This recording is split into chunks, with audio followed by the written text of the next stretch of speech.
T-minus 30 seconds.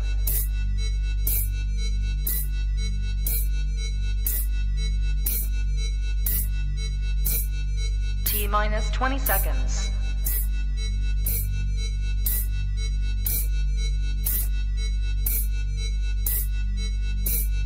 Ten, 9, 8, 7, 6, 5, 4, 3, 2, 1, 0.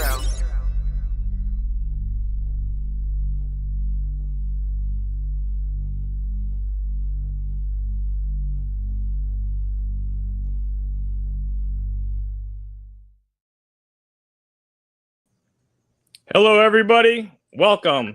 Today, hold on. I got to decline that real quick. Anyway, welcome to the show. We have DJM Reptiles, Dennis and Scott, host me and Dave. We're going to be here tonight. And let's get things off started with US ARC, fighting for your rights to own the reptiles and amphibians, as well as, this is going to also affect other exotics. So US ARC fighting legislation that's imposed that infringes on our right, affects not only reptiles and amphibians, but other animals as well. Please support them. You can support them not only with being a member, just sharing their stuff, going to the website, seeing if there's any legislation that's being proposed that's negative, and helping write and send in letters to oppose these infringements on our rights to own the animals that we love. So please support US ARC in any way that you can. And then we have the Reptile Breeder Show, Saturday, March 1st, Los Angeles. So it's going to be a big show. LA is a huge area. And so let's get to the show. How's it going, guys? Good. How are you? How you doing? Doing well. So we all just seen each other recently. We're at the Southeast Expo. And, it was a fun show. It's kind of laid back, but it's also a lot of really, they get a really good crowd of people in there and a lot of really good breeders. And it's a really nice layout and a great area. And so I really enjoyed the show. How'd you guys like it? And do you have any talking points about the show? I mean, I really like the show because I feel like it's more like, family. Everybody's up and personal. Bob is great. His whole crew is awesome. I even like when you can just back up to the back of the, auditorium or whatever you want to call it. They'll help you offload. I just think it's very personal. Yeah, you did a good job, and it's nice. Like Mary's walking around, making sure you're okay. That whole monster thing in the middle was good whenever you needed some energy in the middle of the day too. But no, it's definitely a nice show. It had a good vibe in there. There was good people. We sold a good amount of snakes. I was very happy. I mean, shoot, I did over double what I did the first time we went. Which this venue was nicer than the first venue. Not that the first one was bad, but I mean, I did over double just on Saturday what I did, that first show. So I was definitely happy with how things went, and it's a nice place. Plus, that it was a lot more stuff to do at night. Like that bar was nice. I mean, that hotel was kind of ridiculous. It's pretty chilly upstairs. It was, yeah. I don't know that the rooftop bar is the best place to be on Valentine's Day, but other than that, it was good. Well, next time it'll be warmer. It's going to be August 10th next time. Yeah. Yeah. I thought the bar upstairs was wonderful. I like the fire outside, and it's sad that we won't see you up there next time, buddy. Oh, you're not going, Dennis? No, you mean going upstairs? You're going upstairs. I got you as a joke. Okay. Yeah. All right. Everything I say is a joke. You know that by now. Yeah, well, I caught it last second. But yeah, the one thing is the first venue was actually really nice. And when he was moving it to a new venue, I was like, why did he move it? That first venue was so nice. It's perfect. And then the second venue was like, oh, it actually is better. And I was like, yeah, it's really good. Yeah, it was almost, I didn't go out in the front till Sunday, and I walked out there and I was like, holy crap, it was nice. I mean, no, it was almost too nice for us. I'm going to stay at the Westin next time because I was like, wow, that hotel is nice. I stayed at the Holiday Inn down the street. Yeah, that's where we were, the one right across the street, which I was like, I don't know. Chad was like, you have to come over there just for the shower. And I'm like, I don't know, it was like $200 for the 2 nights, but I'm like, I don't know. Maybe we'll see. How was the shower? Yeah. Well, I don't know. Ask Dave. Apparently it was really good. Chad's shower was very nice. It also came with a robe, but unfortunately there was only one robe, so we had to share. Oh, okay. I think that was probably. Did you look forward to that? Yes. Well, I didn't know it was going to happen, so it did. All right, spontaneous. So that's good. You're definitely a little spoon, though, right? You know what? He gets me my own bed. We're like one of those old married couples that just has like 2 twin beds. Yeah, I think that's good. That's good. Y'all push Yeah, it it's nice. Nice. push it together. And No, Jamie, it- oh no, Jamie said that was she was one of the best shows she's been to, and a lot of people, there's a lot of positive comments. Me dropping my phone. No, it's definitely a good show to go. I mean, it makes you want to go back. I think for nothing. I mean, I definitely makes you want to be there. Yeah, definitely. That's how I felt too. It wasn't like too overwhelming, and yeah, they had a good crowd of people in there. But yeah, it's a very nice show. I feel like it's kind of like I don't know. It's kind of had like a Daytona vibe to it, and there's a lot of really good breeders there. No, I would agree with that a little bit. I mean, Daytona is different, but I mean, I definitely it had a very good feel and made you think I'd skip something else to go to that. And I mean, the way Bob and Mary and having the last time they had Christopher Pilgrim walk around, the show does what they did as far as that kind of thing goes. The personal touches they put in there, nobody else does. Yeah, and honestly, I'd put it more like a Tinley vibe. The way the convention center is hooked up to the main hotel everybody was staying at. The get-together was kind of at a bar that we were all mutually hanging out at. Felt more like that than Daytona. I don't think you can compare Daytona to anything. Yeah, I would agree with that. No, you can't. Yeah. All right. Yeah. And Dennis and Scott, what do you guys primarily breed and keep for, people that are chiming in and they might be interested in because I don't know what, I see you have bull snakes and ball pythons. What's all the species that you work with? You go first. I mean, we have separate collections too. So yeah. we can explain that later. Yeah. Bull snakes was really, my first love of snakes. I don't know why, because they shit all over the place and eat a lot of food. But I don't know. I fell in love with them. I think it was back in the mid to late 90s. This gentleman was selling his whole Red Bull collection. At the time, I was just freshly into trying to collect snakes. I've had small reptiles, some bearded dragons, maybe some monitors.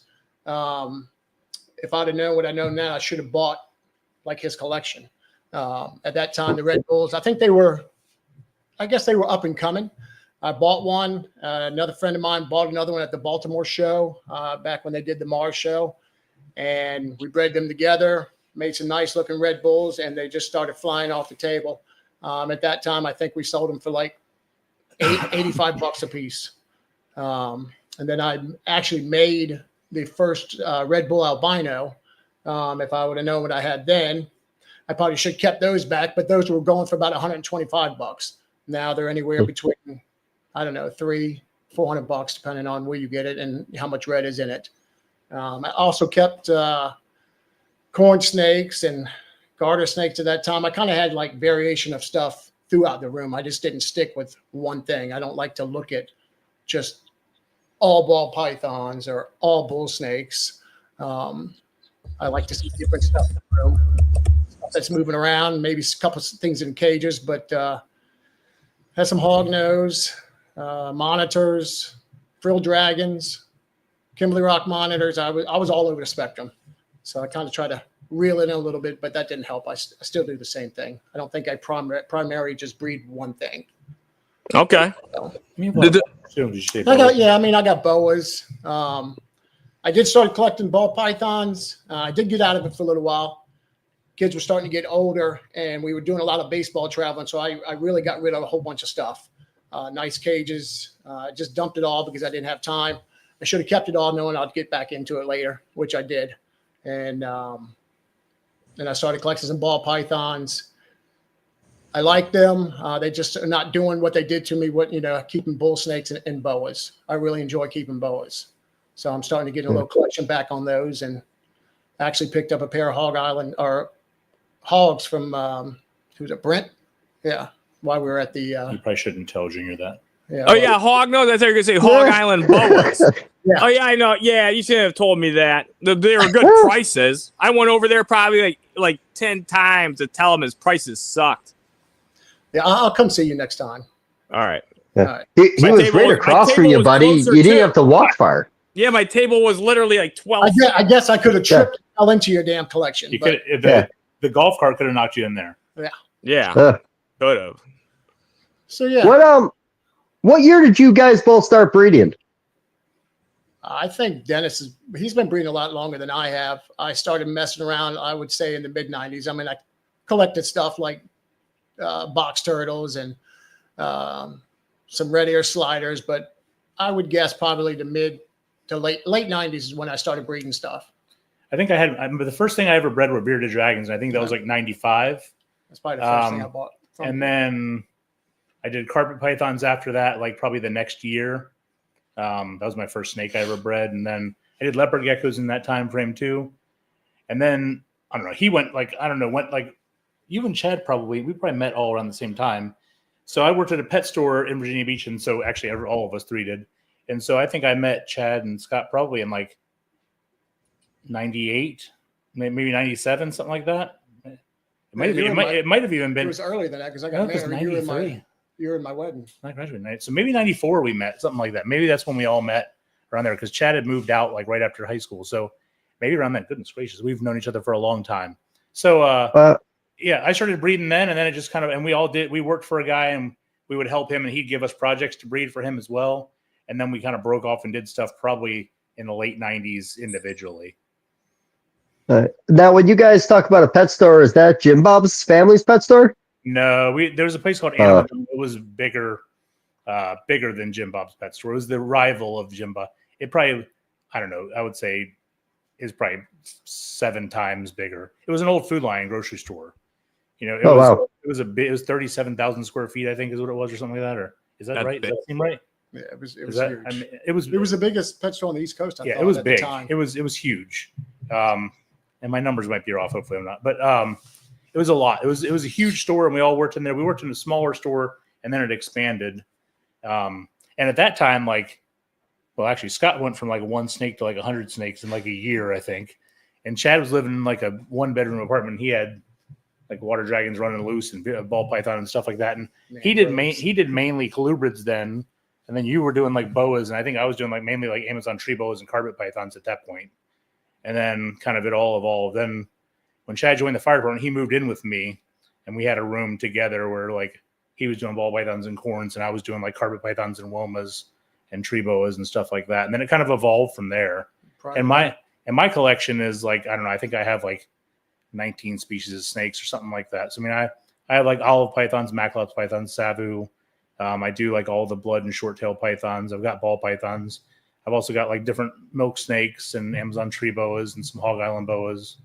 Then I have some like redfoot tortoises and stuff like that. So I mean, I have a kind of an eclectic collection of things like that I would like. I mean, I'd say I have more ball pythons than I have anything else. Although I wouldn't mind evening it out, but I probably have as much of everything else equal to what the ball python collection is. What kind of milk snakes do you have? I have albino Hondurans, hypo Hondurans, Pueblans, and Cusalis and Aloans. And I've got some, they're not Theri anymore, Leonis. Okay. I think that's what I have. Yeah. And you picked up a big portion of Tom Burke's ball python collection after he passed, right? Yeah, I picked up probably, and that was, I was actually in a phase of like kind of thinning out ball pythons at that point in time. And then we went to visit him when he was sick, and he kind of, I don't want to say talked me into it, but we were just talking, and I was like, huh. And so I think I picked it up probably like 35 breeders from him at that point in time. Yeah, it was a good chunk. I mean, he had more than that, but I picked up. It was definitely a good chunk of like good quality stuff.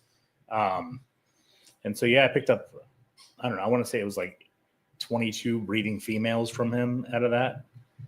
So yeah, I mean, it was, and the good part was, I would say out of 22, I bet you like 20 laid eggs the next year I had him at the house. Like it was definitely a good thing for me.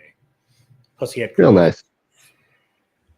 Yeah, Tom has some pretty boas. His boas are amazing. The blood, the albinos, the blood sunglows. Yeah, everything he had up there was amazing. It's a shame, he was feisty, but he was a good guy with good quality stuff and a nice guy. Oh, I still have one of his shirts. It's from like 2006 or 2005 when I was in Daytona. I have it somewhere. Tom Burke Reptiles. I haven't seen it in a while. Last I've seen it was like a year ago. So I'm like, I sure hope I have to have it. Yeah. That'd be tight.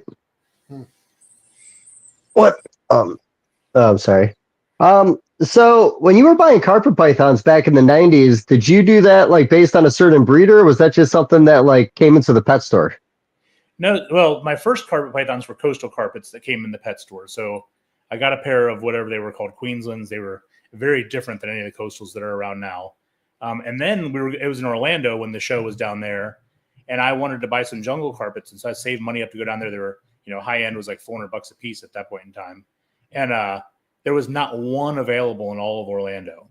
Like they were just sold. Everybody that had them was sold out, and so I ended up buying a pair of diamond carpets from Tom Keoghan at that point in time, which that was probably like 96 or something like that. I don't know. It was something like that. But actually, I bought one from Tom Keoghan and one from Gary Sipperly.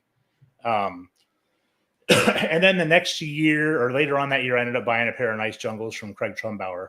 And so he had come to a local show in Chesapeake here. And actually, he more or less, he didn't give them to me, but it's one of those things. I was in college and I didn't have a whole lot of money, and I saw him and I'd already bought stuff. And I was like, man, I really like those snakes. He's like, well, why don't you get them? I'm like, I don't have the money. And he's like, well, just take them and just pay me later. And like at that point in time, I'd only met him like twice. And so that really made it so, I don't know, I talk to Craig probably every day now, but that was a really big moment in just snakes and community and whatever else. And I've gone to visit him at his house in Texas a couple of times, and his Florida house. And just, I don't know, it's kind of one of those things that makes you realize what these people are around you, and kind of changed the way I looked at things a little bit, and was just a nice thing, nice gesture. Yeah. What's really cool about that, of course, you set up the Craig Trumbauer episode with me and Junior a couple weeks ago, which, appreciate that again. But, during that episode, he had told stories about just these gestures towards people while in the hobby, and then them coming back years later with just like gratitude. And, you with another story, I'm sure there's 100 stories out there with Craig just doing something for somebody in the hobby, and later on them come back and be in the same situation you are. Isn't that hilarious? Because it's really positive. And, from starting from an early age, because nowadays, Dave, you do that kind of stuff, you're going to turn into a pessimistic person. Like, this guy fucked me. That guy fucked me. Yeah. So it was so nice. He's like, yeah, he goes, and then, he did talk about that, how he'd give people snakes and everything. And and they'd come by, and that one guy came to the show years later and was thanking him. And then actually, that's how it sounds like Dennis and him met. So that's pretty interesting. And it's cool that you remembered that day.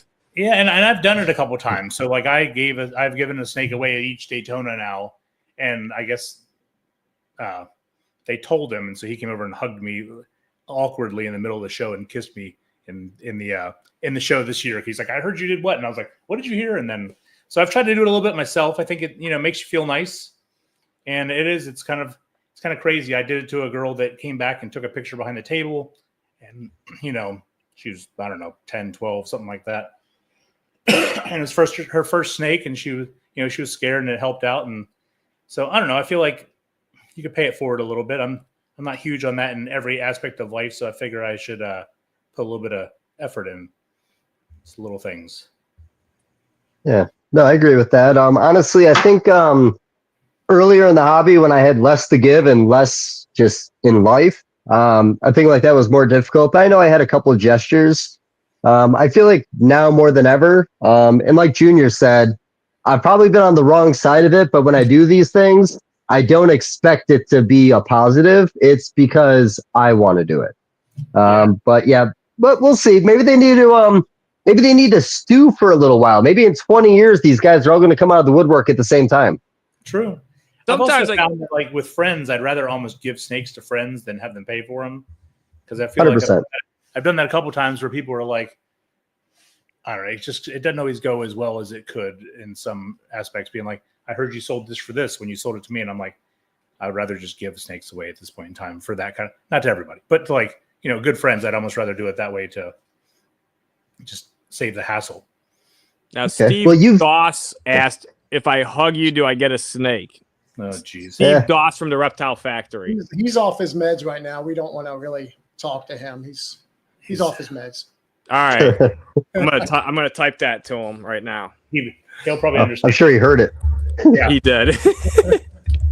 His whole goal in life is to be a little troll at some point. He's a very nice guy, but he likes to be he likes the troll aspect of life.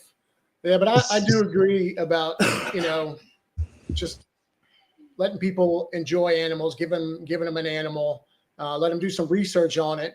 I've given away a handful of bearded dragons. I've given away corn snakes, even to people around here, little kids that'll come to my house, and I'll show them and give them a really nice red one.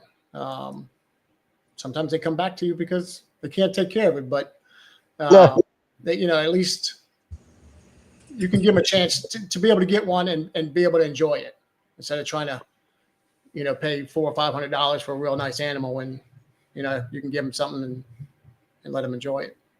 Yeah. That's pretty nice. Yeah, I've been talking about that kind of stuff. The new place I'm living now, it's a smaller town. It's like 1,200 people, but significantly bigger than my last two towns.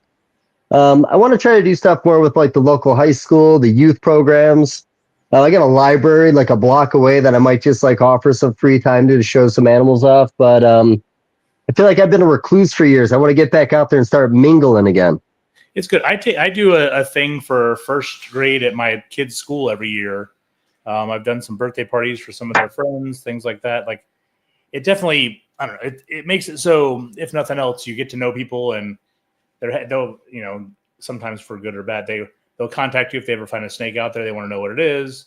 But yeah, I mean, I do that, and like I've gone to my kids' school and they all remember who you are, so they're all like, it's a cool thing to do. There are a lot of I love that. Trying to understand what we do, understand reptiles that, everybody thinks a snake is slimy. They have different perspectives on how these animals are. And when I talk to them about them, first of all, they were telling me that's gross. Why do you have them? And once I start talking to them about them, tell them different types of morphs, how to take care of them, live bearers, egg layers, they really start to get in tune with you. So I think that just helps out in the public anyways. They're not bad animals, and a lot of people think they are. But if you talk to them, I think they'll understand a lot better. Have you guys seen a big shift in like positivity towards reptiles? Because I think I have big time from the time I was a kid. Yeah, I mean, in my day job basis, so I see a lot of people in general. I work at a zoo, so I see a lot of people that are just coming in and seeing stuff, especially with the weather being bad. But like the amount of people that come in just to see the reptile stuff is pretty high, I would say. People are definitely fascinated. Everybody loves it, but they all want to stay. Dennis, you're a reptile curator at Virginia Beach Zoo and Zoo in Norfolk. Sorry, cut out for me. What did you say? It's the Virginia Zoo in Norfolk. Okay, so, Norfolk. Okay. So it's I don't know. I've been there for 25 years now. It's a nice collection. I've got like 96, 98 species, probably like 450 animals, something like that. It's a good collection of lots of cool stuff, and we get to see a lot of people and do a lot of tours and do a lot of stuff like that, and interact with people in the hallways and set stuff up, and it makes it for a good experience.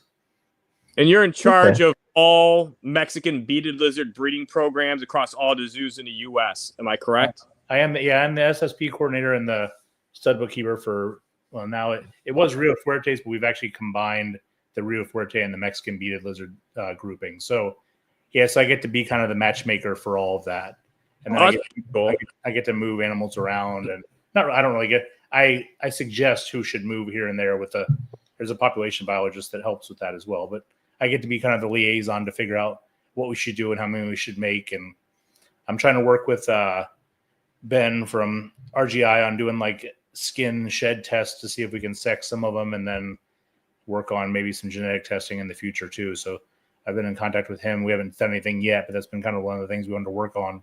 That'd be cool. Because they're hard to sex until they're like 2 years plus old, and they're kind of always shedding. So you could just bust off a crispy chip almost at any given time. Well, the babies aren't quite like that, but my adults of course are. And so you said that they took the Rio Fuerte and they kind of combined them. Are you talking about Horridum? So Horridum and Rio Fuerte is kind of like subspecies. Are they regarding them as like subspecies then? So I know they used to be subspecies, then they went to species. The taxonomy is always changing though. Yeah, and so really that population is never going to be released into the wild because of just Mexico and Mexico City and laws and whatever else. And so managing the population, we still have them listed as what they came in as, and so we can figure out who needs to go with who. and sometimes we can mix them if need be, but at least we would know what it is. The thing about a zoo is, I can look up anything about so I can know the lineage of any animal. At least that's what we'll know. So it makes it so you can just kind of keep track of all that stuff. Okay. Do you personally own any Mexican bearded lizards, or do you need like a permit to own them? No, I don't think there's any permits needed. I don't have any personally, but we have 2 at the zoo, and we're getting ready to get 2 more. So we'll have 2 pair there. Okay. And Scott, do you do anything with do you work with in the zoo at all, or you're just a private herpetoculturist breeder?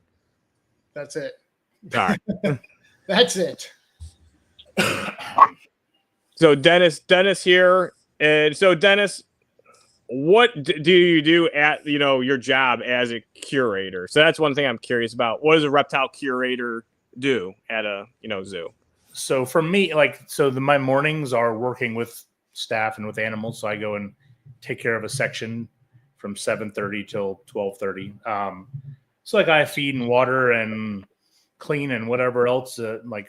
I don't know. The section I normally work might have Aldabra tortoises or retics or Jamaican iguanas, croc monitors, tree monitors, stuff like that. We have a decent venomous collection too. And so I'll do that during the day, and then we'll kind of figure out whatever our game plan is, kind of organize that. And then after lunch, typically I'm either in meetings or I'm doing whatever computer work, or kind of that takes up basically that's what takes up the rest of my day. So, organizing stuff, figuring out the schedules of whatever we have, writing graphics, writing partial articles, or writing information for stuff like that, any education material we need. And then I also do stuff for the stud book and for stuff like that, which I did that, getting that in order took me months. So I just do the mornings are animal related, the afternoons are paperwork related. Okay. So do you have is there any ongoing research at the zoos, because you keep track of stuff? Is there any data you collect that goes into research for any particular species? We are part of, I don't know, let's see what we have going on. We are part of 22 of those SSP species just for reptiles. So, whatever anybody's asking for, if somebody wants sheds or somebody wants blood work, or there's certain things right now, I don't know that we have anything going on, but I went and did some hellbender research for a few years. So I'd go down and we'd do the hellbender collection for 3 summers. We went down and would go catch animals and do all kinds of testing and measurements and things like that, and toe clips and stuff like that. The zoo does some oyster restoration stuff. We partnered with the Elizabeth River Project as far as seahorses. We do have a couple keepers that are going to Africa for some different things, for some rhino and giraffe stuff at some point. I have a keeper that just took over the Aruba Island rattlesnake stuff. So they do a lot of in situ work. So my guess would be at some point in time, hopefully he'll get to go do that. I don't know if that's the case, but if he puts the effort in, he probably could get to do something like that. So there's lots of opportunity. It just depends on what's going on. We were doing box turtle surveys for a while. We've done some snake fungal research stuff at one of the parks that's around, and it sounds like if all goes well, we might be doing that again, maybe this summer coming up. So whatever anybody asks for, just depends. It depends on whatever you can get funding for, or who asks for whatever help. Okay. So you brought up hellbenders. Have there been any unique conversations about the flooding they had in Asheville, North Carolina, and what that might have done to some of the populations there? Yeah, I don't know, because the thing is and I don't remember, it's been a few years since I've been there, but they're not lower than a certain elevation. So I'm not sure what the flooding would be up higher. But I'm sure it affected things. I'm sure the runoff, and I'm sure a lot of things, we would find in certain places, if you were in a stretch that had tomato plants, there'd be no hellbenders there because of the pesticides and herbicides, and the pH is off. So I'm sure with all the runoff, it probably moved animals around or did things. And so I don't know. When I was doing it, they were making progress on eDNA, where they could actually take a water sample of a stretch of river or stream, and they could tell if there's animals living in that river or that stream. So they could actually just take a water sample, squeeze it out, do whatever else, and then figure out what was living in there, which is crazy to me, but it was cool. And we got to be part of that. So I'm sure that it's possible for them to check on that. And we were doing it with the North Carolina Zoo, and they were doing 10 years of research. So I'm not sure where they are with that. I haven't done it in a few years, but I'm sure they're probably still doing it. So I could ask, but I don't know the answer. All right. Did you do anything with the Buffalo Zoo with their hellbenders? I did not. No, Okay. I think it was like 2002. I don't know, maybe 2008 or 2009. No, wait, like 2010 or 11. They had a program there. I think they had like shy of 600 hellbenders they were growing out at the zoo. And I want to say most of those were going to get introduced back to the Adirondacks. Yeah, I went to St. Louis, and St. Louis has a whole building. They actually built like a river in the back of the area that they have hellbenders living outside to do stuff like that. And there was thousands of them there, and they were all for reintroduction. What you got there? That's Help the Hellbender, and I don't know if it's like I think it's an organization, and they have, you know, they do updates of the Hellbender programs, and I think it might be a culmination of different Hellbender programs or to reintroduce them. They're really cool, man. That's awesome. They're flat, which I like. They're basically like you know, they kind of look like a beaded lizard if they turned into an amphibian and they got flatter. So I really like them. They look like a salamander catfish. Hellbenders are so cool. They have this very video hard to grab, though. Man, they are so slimy and so hard to get a hold of. And doing the work is tough. Like it's a long, because the water temperature is like 50 degrees, but the air temperature might be 80. And so you're just flipping over, and the rocks they're under are like, say, 2 by 3. So you've got to flip over those rocks and have somebody snorkeling in like 3 inches of water, trying to grab them out. And it was really, really hard, and it kind of sucked. And then you'd find one, and then it was incredible, you know. So we would have days where we might catch 3 or 4 in certain areas, and then days where we wouldn't catch any. And those, if we don't catch any, it's definitely a rough day. But if you catch a couple, it's incredible. We got somebody that says they're going to check on it. They have an internship at Buffalo Zoo. They're going to ask. Oh, and then Alex's Agamids is, hey, Dennis and Scott, they're going to look forward to seeing you at Tinley. That's right. Yeah. Scott and Dennis, as well as me and Dave, will all be at Tinley. I feel like most herpetoculture, it's like, you know, people in the hobby, if they can, will be at Tinley if they can make it. You can make it. You got to go, right? Steve says his Chinese salamanders are better. Yeah, you're about to get raided if you have Chinese salamanders. He volunteers. Keep talking. You're like trolling. You're going to get the ultimate troll when they bust open your fucking door and thrash around all your shit looking for a huge salamander. He volunteers at the Cincinnati Zoo. Oh. Cincinnati Zoo? I'm in Ohio too, but I'm so far away, I might as well be in a different state. Is there Chinese salamanders, giant salamanders anywhere in the U.S.? There's those 3 that were confiscated in Florida. What do they do with those? Hopefully they put them in the zoo. If they put those down, I hate fish and wildlife in Florida even more than I thought previously. No, I'm sure Cincinnati has them. I know. LA.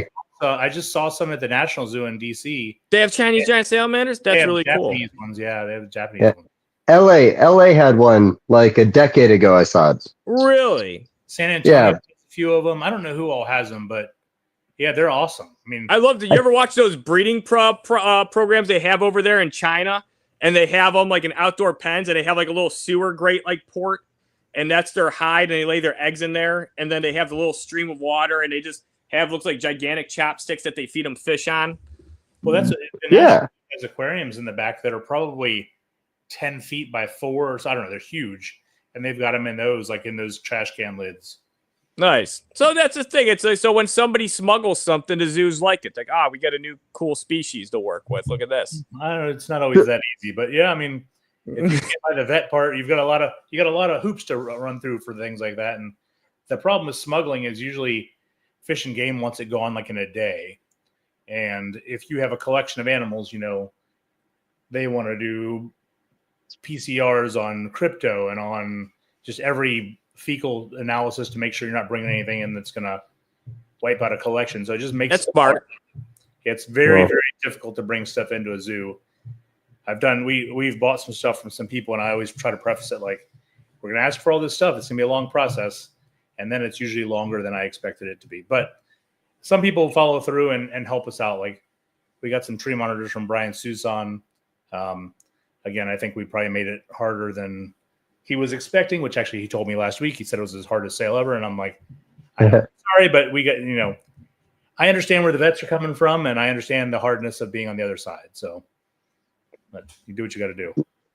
So back and we could wrap up the giant salamanders, but I saw an article this past week that said that the Chinese giant salamander got divided into 9 species now. Oh wow, I've seen that. That's crazy. Yeah, I think it was at like 3 or 6, and then they added a couple more. So they were talking about the importance of conservation on that now that they know there's 9 different species.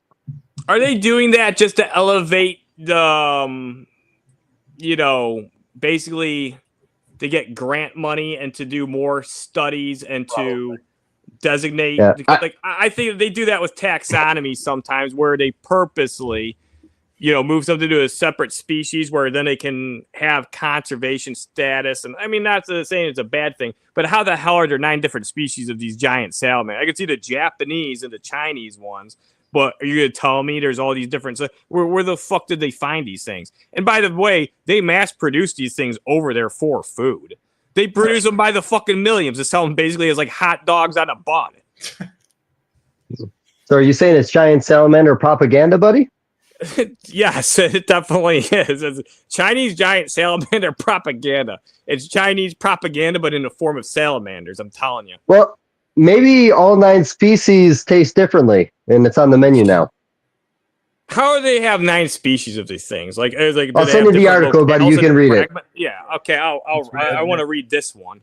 No, it's I can't remember. They said something like hold on. It's the ZSL reveals there is in fact 9 different species.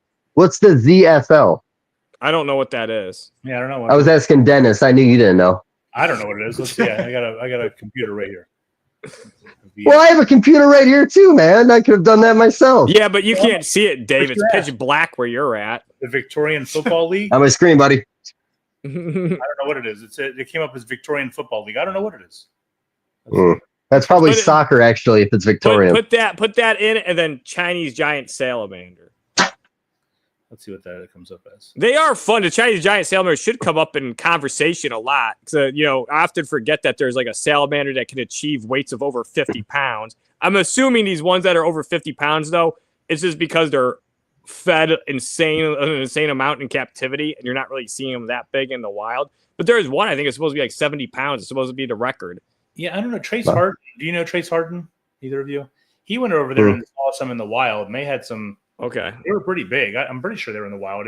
If they're not, they were like a farm. But I'm pretty sure they were in the wild, and they saw some pretty big ones. I don't know what the weight was, but he sent me. I saw some videos of his that were kind of crazy. I think they get almost 5 feet in length. Yeah, they get like 5 foot. Like some of those ones, like those ones at the zoo we saw were like this. Like they're big around. They're awesome. Dude, badass. It's cool. They are cool. That'd be cool if they get a massive eggs. I'd imagine those things lay so many eggs. I'd imagine it's like 1,000 plus. Imagine if you get them all to hatch, and then you get all them in the larval stage to like pretty much successfully all thrive. It's like they're going to go everywhere. Maybe they'll get into the reptile, community, and and then people can finally get their 5 foot long salamander that you have to keep in a pool. Yeah. Hey, Junior, you remember when we were fishing for burbot and you caught the mud puppy? No, that was it was a mud puppy. Yeah, it was a mud puppy. Yeah, I caught a mud puppy. That was cool. It was like freezing cold. I think it was fall or spring, but we're out fishing on the spear. Dude. It was like around Christmas time. Yeah, that sounds right. But so he reels this like 6-inch salamander up, and he's like, "Is this a burbot?" And then we stared at it for a second. But that story sucks. I'm gonna start. It wasn't 6 inches. 6 inches would be like this fucking big. For one, everything in my life 6 inches, buddy. It was like 18 inches, and when I was pulling it up, its legs and stuff were like this. And burbot, I don't know if you know, they look kind of like they look like a cod. And when they're small, they're kind of elongated. So when it's coming up, I just see this flat, smooth. I was like, oh, I think it's a small burbot. And then it plops down, and its gills flare out. And so I was like, oh, it's a fucking mud puppy. Yeah, I thought that was amazing. I love that. That was fun. Yeah, Dave took pictures of me. I was smiling, holding it, and it was way bigger than 6 inches. Man, a 6-inch mud puppy. Holy shit. Yeah, we didn't bring a tape measure. It was good size. It was like 16 to 18 inches. It was like next time. Okay, 16, 18. That sounds like a fish story. It literally was around that size. And if you look up the adult size, here, I'm going to look up adult size mud puppies because you know how it is. This is your show. Average. I'll look it up. You don't have to. Well, how about this? Well, I don't want to stop talking about I brought salamanders, this up but too because we're talking about snake fungal disease, and I brought this. Everybody goes like, "This is the sulfur salvadine." Everybody should that's looking for snakes, and they're looking at snake fungal disease. I think everyone you catch, you just slather them with this. This is going to take care of it. Well, okay, that's a good question. So, Dennis, you guys discussed this. Is there any discuss for the cure? I know the silver celadine works, but what are you guys talking about in the community? I don't know. It should work. I don't know how serious this stuff. Well, obviously, if it's really embedded, it might have to be applied many times. But yeah, if you guys can share, I don't know much about it. Yeah, I don't know that I could tell you much about that. We just did it to find if there was, we've never had it in a captive animal, luckily. And really, we were just looking at the population to see what percentage of animals you were catching and what species you were finding with it. And we found multiple species with it. We didn't treat them. We just kind of found them and then just kind of documented what was there.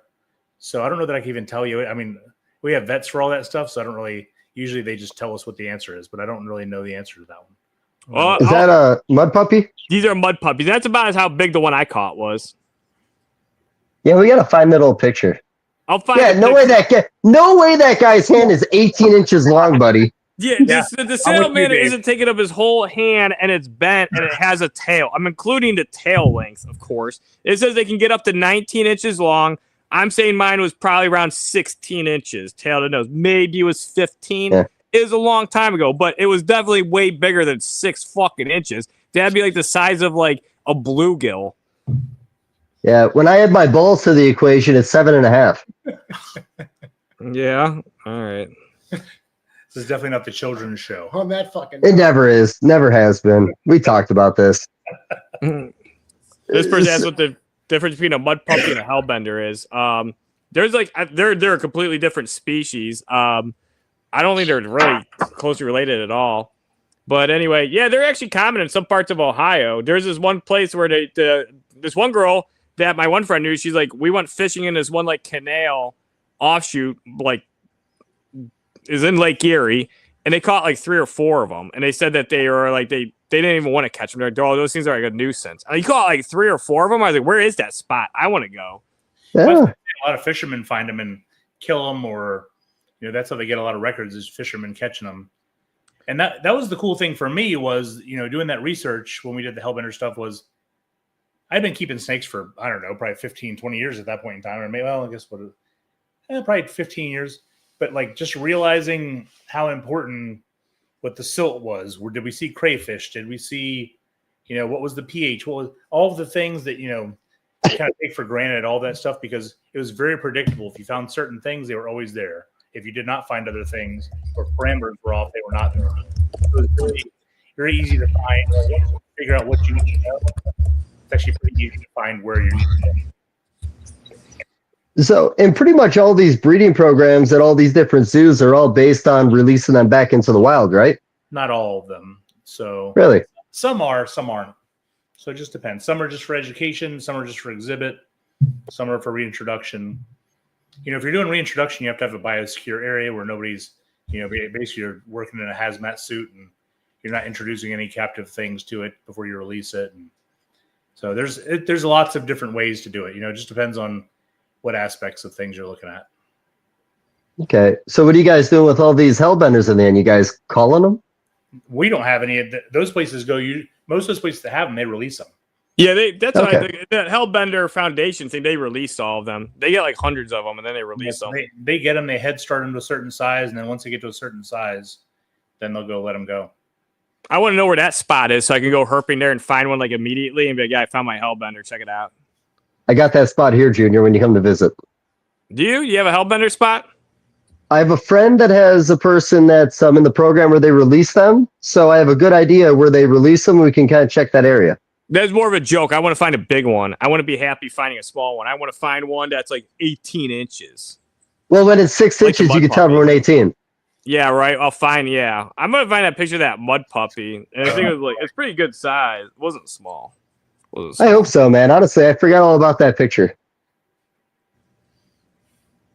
Was that a quiet moment, or did my screen just freeze? No, it was a quiet moment. That's the awkward pause. Okay. Well, let's talk to Scott. Oh, you know what? I want to circle back to the Atlanta show. Okay. What were you guys selling? because both you guys had a lot of variety on your table. Yeah, I sold ball pythons. I sold quite a few Maclots pythons. Sold some Mexican black kings. That might be what I sold. Yeah. Hmm. Scott? Macklets. Yeah, Maclots. Yeah. I sold Argentine, Mexican pine. What else did I sell? Some sand boas. Jeez, what else did I have there that I sold? Yeah, I don't know. Looking at the thing, we had probably like 10 different species of stuff on the table. So I'd say we sold a little bit of each one, which was nice. Did you say Argentine boa? Yeah. Oh, those are cool. I love those. It's like one of my favorite boa species. You didn't even come look at them. They were right across the aisle. You could have like fell onto our tables. Yeah, sorry. Yeah. I was busy with standing by mine most of the time. Yeah. No, I did not. Okay. I had a litter of Argentines last year. I think I produced like 27 of them. Not an easy sell, just because when people look at the size and they say, "Oh, these get too big for me." I tell them, once it gets up to that size, you're talking almost 10 years to get to a nice full-grown 8-9 foot female. Males stay a lot smaller, but I guess that kind of scares them a little bit when it gets a little bit bigger. They don't have the room for it, but everybody that comes to the table wants one or loves them or has not seen them in a while or at shows. They're being sold, but you don't see them that often at shows. I think one other person had one there, and I had a repeat customer come back to me this year and buy another one. So, yeah, I know Reptiles by Mac, and I brought it before. Had a very large collection, and I'm sure you know all about that, Scott. Yep. And Daytona originally, when it was in the front room, we were like right across from them in our setup. Yeah.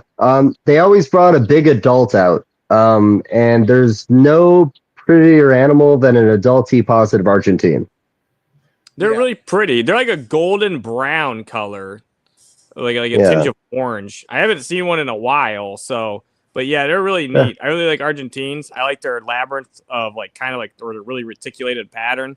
And I like their attitudes. I think it's cool that a lot of times they do the open mouth gait, and they, exhale through their glottis, and they'll throw like bluff strikes sometimes.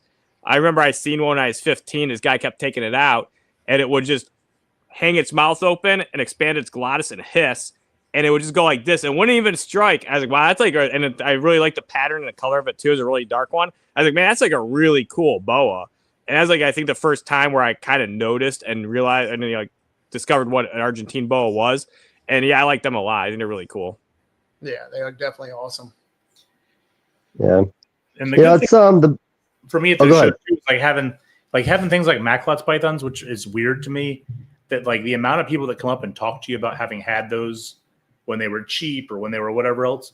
It's like the best conversation starter snake to have out on the table.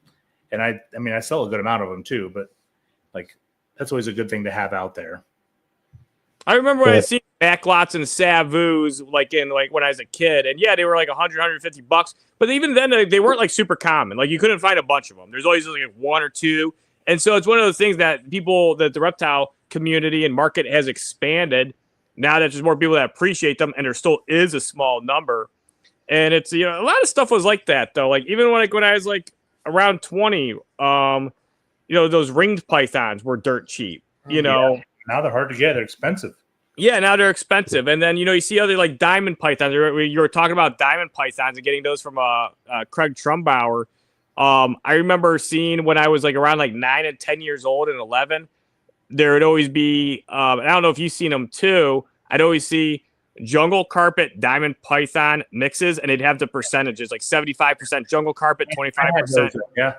Yeah, and so I remember seeing those a lot, and even then, at the time, I think they looked expensive to me because I was a kid, but I don't think they were a lot, 125, 150, maybe 200-300, maybe they're up to, I can't remember the price, but I always remember seeing the percentage, and they were 75% diamond, 25% jungle carpet, or I'd see 50-50s. I'd see a lot of 75 and 25s. I remember.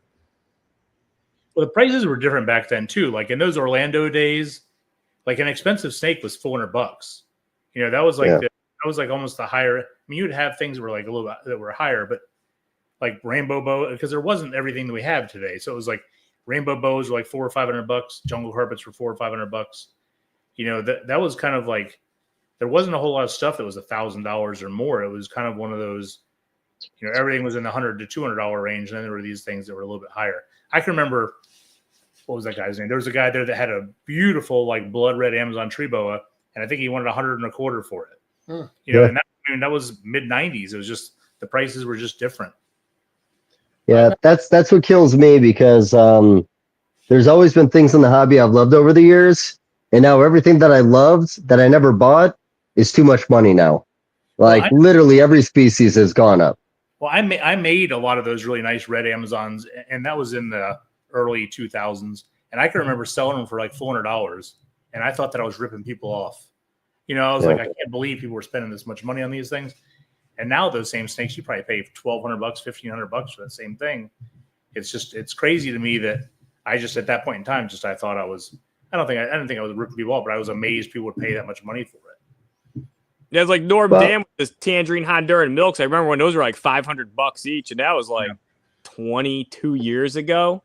And that was an expensive milk snake. And it's funny because, like, Scott, you're talking about bull snakes and just selectively line bred high red ones. And it's kind of like hognose too. Like I'd have red hognose, I'd sell them for like around like $100, $120. Right. And you know, and it's like, holy crap, if you would have bought those and worked with them for a long time, the amount of money.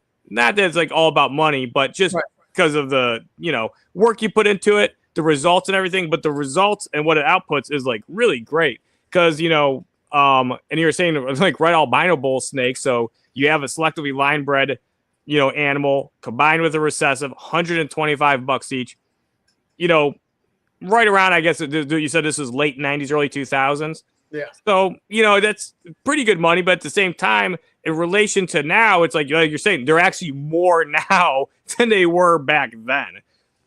I mean, I had Argentines like 20 years ago, and I was selling for $85, and I was wholesaling them for maybe like $60. Yeah. So, I think 2019, I had a litter of T positive Argentines with Mottley's in there also.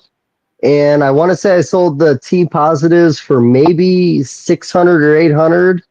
And I think the Motley's about the same. If I went out to a show today to buy a T positive, I think they're $2,500. Well, even the Argentine boas. Remember, Dave, you actually got that one in an auction. It was like a subadult. Like it was a big Argentine boa. Big male. Is that what it was? Okay, you paid like $300 for it, and then like somebody offered you like $600 for it right away, or you got it for two. $200. We took it back up to the hotel room. We took it out of the bag, and it had a respiratory infection. So I came back down, and this guy asked me about it. I told him what the deal was. He gave me the money that I paid for it. I didn't charge him a penny more. Oh, okay. I thought you sold it for more, but the guy took it and he's going to work with it. Yeah, I just said I didn't want the responsibility, but no, I think I paid like $200 at that auction for it, but it was a big male, like a really nice one.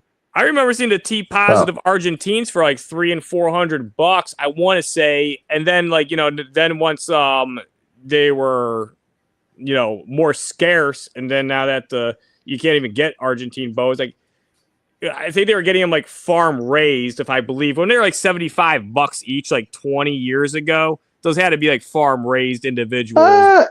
I don't think that was the case. I think it was just Reptiles by Mac was producing a lot of them. They were breeding those and selling for $75 each. What the fuck? Well, Scott, you might be better at this. Did the original T positive pop up in captivity, or was that found in the wild? I don't know where that was found. I thought I just remember them having big adults on the thing, and I know the Motley came out of that gene as well. Archek had them too. Yeah. Yeah. So, like I said, I went online. It's $2,500 today if you want to get one. Yeah, they went way up. I remember for a while, like I don't know what the lowest price was, but yeah, now they're like you can't get like a T positive Argentine baby for like under like $1,000. I think they're around $1,500. Isn't that usually what they're around? I just said $2,500. I put it to the screen, buddy. You listening to me? Yeah, I did see that, but I think that one's different. I've seen ones for $1,500 a couple years ago. I don't think they gained another grand. Is that a subadult? It's probably big. Is there some other genetics there? It was a baby in 2022. It was a male for $2,500. It was marked sold on MORPH Market. All right, okay. I guess they're $2,500 then. Well, I mean, that's what the ad said. I mean, a normal Argentine's what, $600 or $800. Didn't know you have them out there for us. I mean, a normal Argentine's not cheap now either. No, they're not. Yeah. But look at like a Hog Island now. A Hog Island boa is not cheap anymore either. You know, those used to be. We used to sell those at the pet store for $100, something like that. Now, shoot, they're probably like $750 or something like that, aren't they? They're expensive. $1,200 a pair. Yeah. Well, if you want pure lineage, there's only one or two people in the hobby to go to, and you're going to have to pay what they want you to pay. Right. Correct. Yeah. So, it's actually something. So, Scott, with your Red Bull snakes, do you have like a lineage out there, like a Crumbly lineage of red? I know when I first started breeding them, I was putting my name to them, and the Crumbly line stayed out there for a long time. I still see some people that say they still have that pure Crumbly line out there.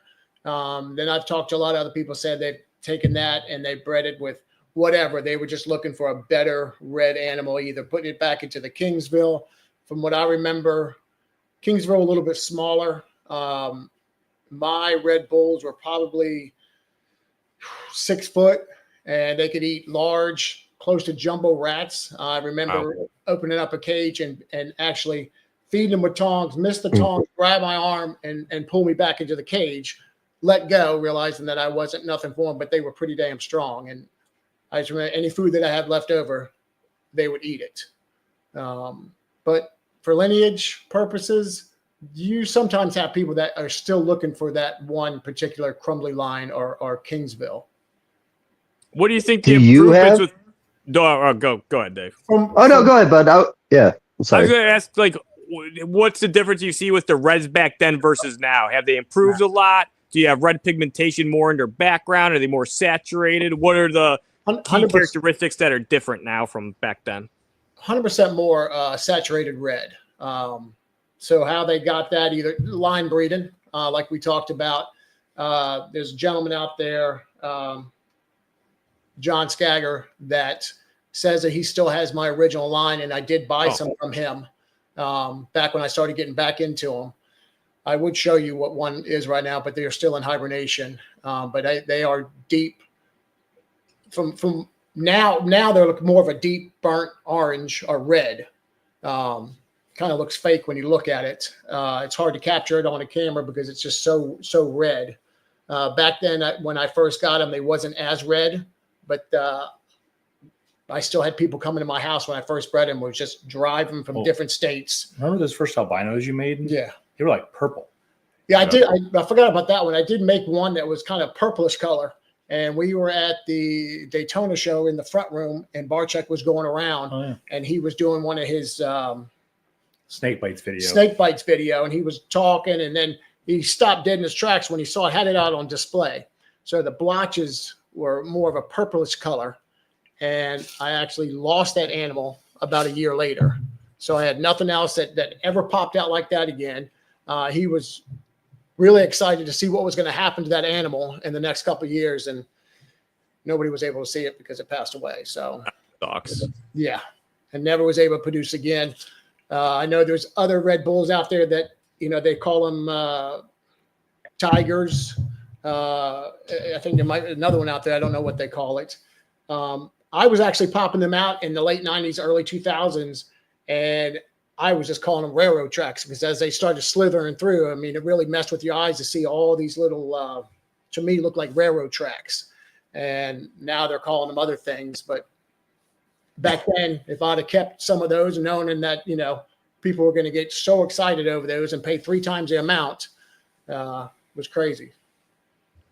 Yeah, you don't really know about what's going to get forgotten or what's going to disappear in the hobby. Junior talking recently about like lineages of Plains hognose, how you just can't find locality-based hognose anymore. And even some of that old stuff in the Colubrid groups, like you just can't find it. It's over. Like, it's just the ship has sailed. that's a cool thing I was going to ask you about with bull snake locales and like Craig Trumbauer, because I know it was about 7 years ago. I was at Daytona just walking around, and he had some different locale bulls, and I didn't pay too much attention because it wasn't a plains hognose snake, unfortunately. But anyhow, I do really like the locale stuff. I think it's really neat. Like, like the Minnesota bull snakes are really dark. Yeah. I know some people have like the Kakanki lines, and they're one of the furthest east. Those, and he caught those originally, I think. I don't know.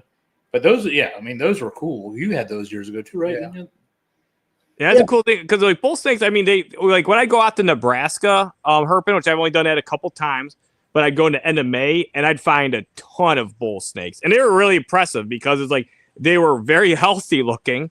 They looked like a captive born, nice, solid, snake. A lot of them were like 4 to 5 foot long range. And then, I seen like my dad caught one in Oklahoma, and he showed me a picture, and it's like really light and blondish kind of color and more like hypoed. And then some of the northern locales are darker. So it seems like there's like a pretty good range in them. Is there still a lot of people doing locale bulls? I think Jason Nelson does a lot of locales. I don't know if he does bull snakes, but he does that with a lot of like Deserticola. But yeah, Jason Nelson's probably the bull snake guy as far as a lot of that stuff, which I guess we'll all find out what's out there in Craig's book whenever that thing comes out. Yeah. Okay. 500 pages of bull snakes and other picture wolf is coming out. So, I think there's only maybe 1 or 2 people that I can think of that maybe keep like locale, like you said, the Kankakee or other like, darker bull snakes. I mean, Stillwater was like that originally. Yeah. It was a hypo, but like, I doubt anybody has Stillwaters that are just Stillwater anymore. Yeah. I have all these bull snake questions now that I probably should have ready for Craig Trumbauer a couple weeks ago. Well, yeah, we should. We talked a bit about it. Like, we were kind of like, here's the thing. The only podcast that I really prepared for and had like a lot of things like situated because you needed to think about the questions because they were kind of like ones where you'd have to think about what happened 20 years ago and like, do some math on what was collected was Richard Evans, but it was involving plains hognose snakes. So really I should try to take those questions then and apply them to other species and kind of do that method. But I was really interested in the history of these plains hognose snakes. Now, bull snakes I'm interested in too. And I know Craig's like kind of like, he does like a little bit of everything. And I remember seeing him and I know he's writing this book. But we got into some of it, Dave. He talked to us about taxonomy and like, his Kentucky locales, which is very interesting because it's a nice population. And there's an isolated population of corn snakes in Kentucky too. And I find that very interesting that there's, because that's kind of like there's corn snakes in Kentucky and they're interesting looking. They're darker. They're kind of like more of like a burnt brown, rusty-ish color. And then the corns in Maryland too. And I find those more interesting than the coastal ones that go north because they kind of follow the range versus the Kentucky ones are an isolated population and they're very far north and they're deadlocked. They're not getting coastal breezes and these more mild winters. Like, Hi, Bree. She can't hear you, buddy. I got headphones on, you weirdo. Jesus Christ, buddy. Focus. You're fucking creeping. Well, she's just because she keeps on trying to like sneak behind you. It's just funny. You're already in. No, it's a small house, buddy. She's just walking end to end right now. Well, you're in witness protection. I just see your head popping back and forth. Oh, no, that was my grandpa. Yeah. So, the reason I was talking about all these bull snake questions, but like, Junior, you had told me about Miami corns have larger clutches with smaller eggs. I was going to ask you with bull snakes, have you ever heard of a certain one from a certain region, maybe having different size clutches or something unique about a certain one? I think, with keeping the ones I keep, the Stillwaters, they always had more eggs and a little bit smaller. My normal Red Bulls, the albino Red Bulls, I mean, the eggs come out almost like goose eggs. I mean, they're freaking huge, and they come out ready to eat, fuzzies and hoppers already. But the Stillwaters, they were a lot smaller, probably half the size. And so the Stillwater, I'm guessing, are more southern locale? No. The Oklahoma. Oklahoma. They're Oklahoma. Okay, so that's more like central. And the locales that were up north are laying bigger. They're laying the smaller clutches but larger eggs. I would say they're more Texas locales. Yeah, they're making bigger stuff. Okay, the Texas locales, you're getting bigger eggs and smaller clutches. Yeah, but when I Really? say I still produce 15 plus eggs out of those bull snakes. Yeah. Well, Those- one thing there is they are in captivity. I mean, it'd be interesting to see like somebody bringing bull snakes from like somewhere like Minnesota or Montana, where you have the northern extreme, and then you can contrast because with like plains hognose snakes, I had some pure Montanas. I also had sables, and I did have some pure Montana locale sables because they were just that gene popped up there. But the eggs would hatch out a week earlier than their mixed, I'd say more, let's say, mutt locale counterparts. Because I got clutches the same exact days, and I got some from my high percent Montana locale sables, and I also got a clutch one time, or a couple times actually. But there was one time early before I even had sables that I had a pure Montana clutch. And they hatched out like really fast. And it's because, they evolved and adapted to these northern regions to metabolize at lower temps. So these like kind of 82-degree temperature ranges for the eggs, they hatched out really, really quick. So I'd imagine you're going to see that, of course, with the bull snakes too. They have a shorter season. They have to adapt and evolve to that climate and everything. But it's funny because like the bull snakes are pretty available in the wild, but I know in most states you can't collect. Montana, I know it's fine. But it's interesting because like that's what Dave mentioned, and we're talking about kind of part of the topic is locale stuff isn't as common anymore. It's got mixed, and even me with hognose things, I mixed most of my locale stuff because you want to strengthen it. I do have a pure South Dakota locale hognose, and I have a couple pure Montana locale hognose again. I agree. Yeah. Awkward. Yeah, no. So, back to bull snakes, then we'll jump around. So when it comes to mutations in that community, were most of them found in the wild, or did you guys have them spontaneously pop up in collections? I think they were just popping up in Well, Trumbauer did that original thing. It was an albino, and he made hypos, albinos, white-sideds. snows. So all that stuff came out of an albino. So there was an Abilene zoo animal that he bred, and like most of that stuff came out of that. Right. So kind of one albino created like half the morphs that are out there. No shit. Junior's good at that kind of stuff. Why did that happen, Junior? So you're saying the recessive hypo and albino popped up from the same individual snake? I'm pretty sure he said that he bred an albino that the Abilene Zoo had, and you'd have to ask him to be 100%. But he bred that into another animal, and then when he bred hets back together, he made white-sideds, hypos, albinos. I think snows were in the mix. There's aneries.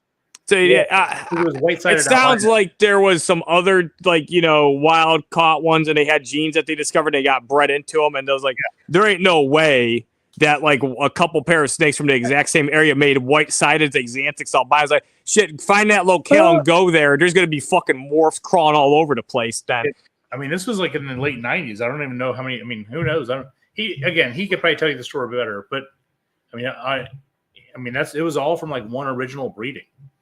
That a lot of I don't know where patternless came from, and he has some from John Hannum, right? Isn't that his name? And those things are ridiculous looking too. I don't know what that guy did. He did amazing. We're gonna have to get Craig back in here too now, Dave. We're gonna have to do Dennis. You're gonna have to line that up. We're gonna solely talk about bull snakes. Maybe on the release of his book. Yeah, that's a good idea, actually. Do a book release. Maybe we could give a signed copy away for donations. Maybe we can make it work so I could be on with him this time. Maybe not. We'll see. Okay. we tried hard the last time. It didn't work. Yeah, Dave's purposely being difficult today. He's telling me my salamander was 6 inches. And then it wasn't 18, buddy. Wasn't 18. It was 16, probably. Close. I don't know. Well, here's the thing. We had that bearded dragon breeder that passed away, I think, last year. I want to say he was in the Southwest. Can you guys remember the name? He worked out of large greenhouses. He was in are you talking about Bob Malux? Yeah. Sandfire Dragon Ranch? Yeah, he's a big deal. So he was in one of the Herpers videos with Dave Kaufman, right? Yeah, I think so. All right. Well, do you remember he was talking about toads? He had the it was either a pied or a leucistic, and he bred it. And the first generation tadpoles had like melanistics and another mutation pop up. I wonder if there are variations of that same mutation, because some of those toads, like the Argentine horned frog, has that one mutation, and it throws all these variations. It really messes with. It was an albino bred to a normal, I want to say. And if anybody remembers that, they can say it, but I'm pretty sure it was something like that. And pieds and melanistics popped up in the first generation. Really? Yeah, that's weird. That's beyond probably. Like, I don't think I have an idea of what's going on there. I mean, basically, the obvious thing, a lot of people would think that a mutant is somehow causing more mutants. It's like that's the only thing, and especially since they have such large, clutches. There's a lot of genetic diversity there. There's a lot of genetic recombination occurring. So maybe it's genetic recombination with a mutant allele that's causing other mutants. But that doesn't even make sense. I don't know. No. Well, I think I told you a couple years ago I found that albino tadpole in my backyard. It was an albino green frog. Yeah. I kind of want to keep on going back again and see if there's ever any more, because there was only ever that one, but I feel like I was lucky enough to even see one of them. Yeah. Well, basically what you'd want to hopefully do, I mean, it'd be hard, but find where they're breeding or, going into amplexus, get eggs. I know where they're breeding. breeding. Get the eggs and you'll be able to find albinos. There's albinos in that lineage then in that area. Because if there's one albino, that means it's made by hets. And if there's hets that reproduce and as in that clutch, that means there's other hets running around there. Lots of them. Yeah. You had that clever thing you told me about checking developing eggs for different colors. Yeah, I thought that was really interesting. Yeah, with the albino like Jefferson salamanders, you could see the albinos when they're because the little salamanders in the egg, you can see it. So you can see those frogs too. I think Mike Novi does that. We should have Novi on too at some point. We should really have Novi on actually. But we'll talk about these guys tomorrow. But no, I'd love to do Novi with you. Yeah. Why don't we make them next week? Let's get back on topic. We have two really good guests here. Well, kind of, man. I mean, they're pretty quiet, but all right. Well, no. Here's the thing. The Virginia reptile scene or the Virginia Beach scene. When I was driving with Chad to the Atlanta show this past weekend, he was just talking about the old heads in that community. And he even mentioned that maybe up until recently, you guys still all got together, like the old herping clubs. Tell me a little bit about that early community. Yeah, I mean, well, those guys are all old now too. But like Howie Sherman was here, he's still here. He's a corn snake guy, a king snake guy. Tony Dungera, he moved to Raleigh, but there's a guy named Beaver Cullen who had a lot of stuff back in the day. Now he's a teacher and more of an entomologist kind of guy. Yeah, we used to have a lot of big groups of people around, but those were probably what's my thinking and not thinking of that was in that. Well, I can't remember. There's we had at that point like Rob Springer and Jim James. There's a big group of people that were around, and we had a herp society. We also we just do random dinners, random lunches, stuff like that. Random swim at your mom's house. Right, that's true. When I lived with my mom, we went swimming there. We had a party over at my house a couple years ago where everybody came over. Yep. And went. I don't know if we went. Well, people probably swim, but see, there's just a big community. It was mainly, and I would say the majority of them were Colubrid guys, especially like that time. I think everybody was kind of a Colubrid guy. Guy Greg Lawrence that we worked for originally, that when we worked at the Animal Jungle store, he's been a boa breeder he still breeds boas. 30 years. Yeah, 30 years. Yeah. He worked for Rare Earth. He left us and went to work for Rare Earth and did that with Joe Lewis for a few years. We went up there and saw that, which was incredible. Yeah, but there was a lot of it all revolved around that store. And James was a kid at that point. Jim Bob was a kid at that point in time whenever, his store was going on and his dad was doing all that. But he was, his dad was buying stuff from us. Yeah. I mean, we used to sell stuff to his dad and, but yeah, I mean, he was a kid and then he's not that much younger than us, but at that point in time we were kids. So, it just kind of all worked out, but yeah, it was a great community. It was a great place to learn. It's kind of crazy to think about the collections people had at that point in time. Like you thought they were huge, and they had probably like 30 snakes. But the collection of 1996 is much different than the collection of 2024. Who was the guy that had those croc monitors in his daggone garage? Remember, he had those big cages with those croc monitors. We went over there a couple times. Oh, Tim Thomas. Maybe it was cold as shit in there. I don't know how they were surviving, anyways. I Turtle got So, I don't remember that, but yeah. what was the origin of that herp community developing back when the hobby wasn't even that big yet? Was it all revolving around that pet store? Was there one founding breeder that got everyone else interested? I think it revolved around the pet store somewhat, but people I don't know that the pet store created it. I think those people, especially like how he moved from New York to here and was he would go to Okatee and collect. Tony was in the Navy and moved. He lived in Chesapeake, so he didn't live far away. Yeah, we had a friend, Chris Burke, who worked at the pet store before we did. He lives in Thailand now, but he was more of kind of like what we would say that we keep now. He was big into white-lipped pythons and sailfin lizards and things like that at that point in time. I can remember going there when I was in high school before I started working there, and there were people that had, pretty good collections of boas and pythons. Like people had Papua Apodora, and there's a guy named Kendall that worked there that had Apodora and rainbow boas and all kinds of stuff like that back in the mid 90s. And so, I think it was just, for whatever reason, this area just made it so there was just a lot of animals to get.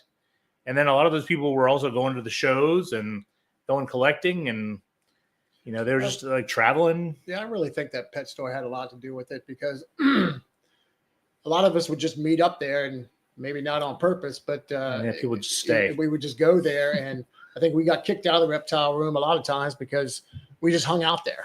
We hung out in the back where the feeders were at, and I don't think some of the managers liked it, so they would kick us out. But I don't know. We all just found our way there. And, yeah, it did create a community. Yeah, it helped create. It made it so you met everybody through that store. So it might have made it so maybe places have that, but there's no way for people to get together, and that store made it so you could find each other.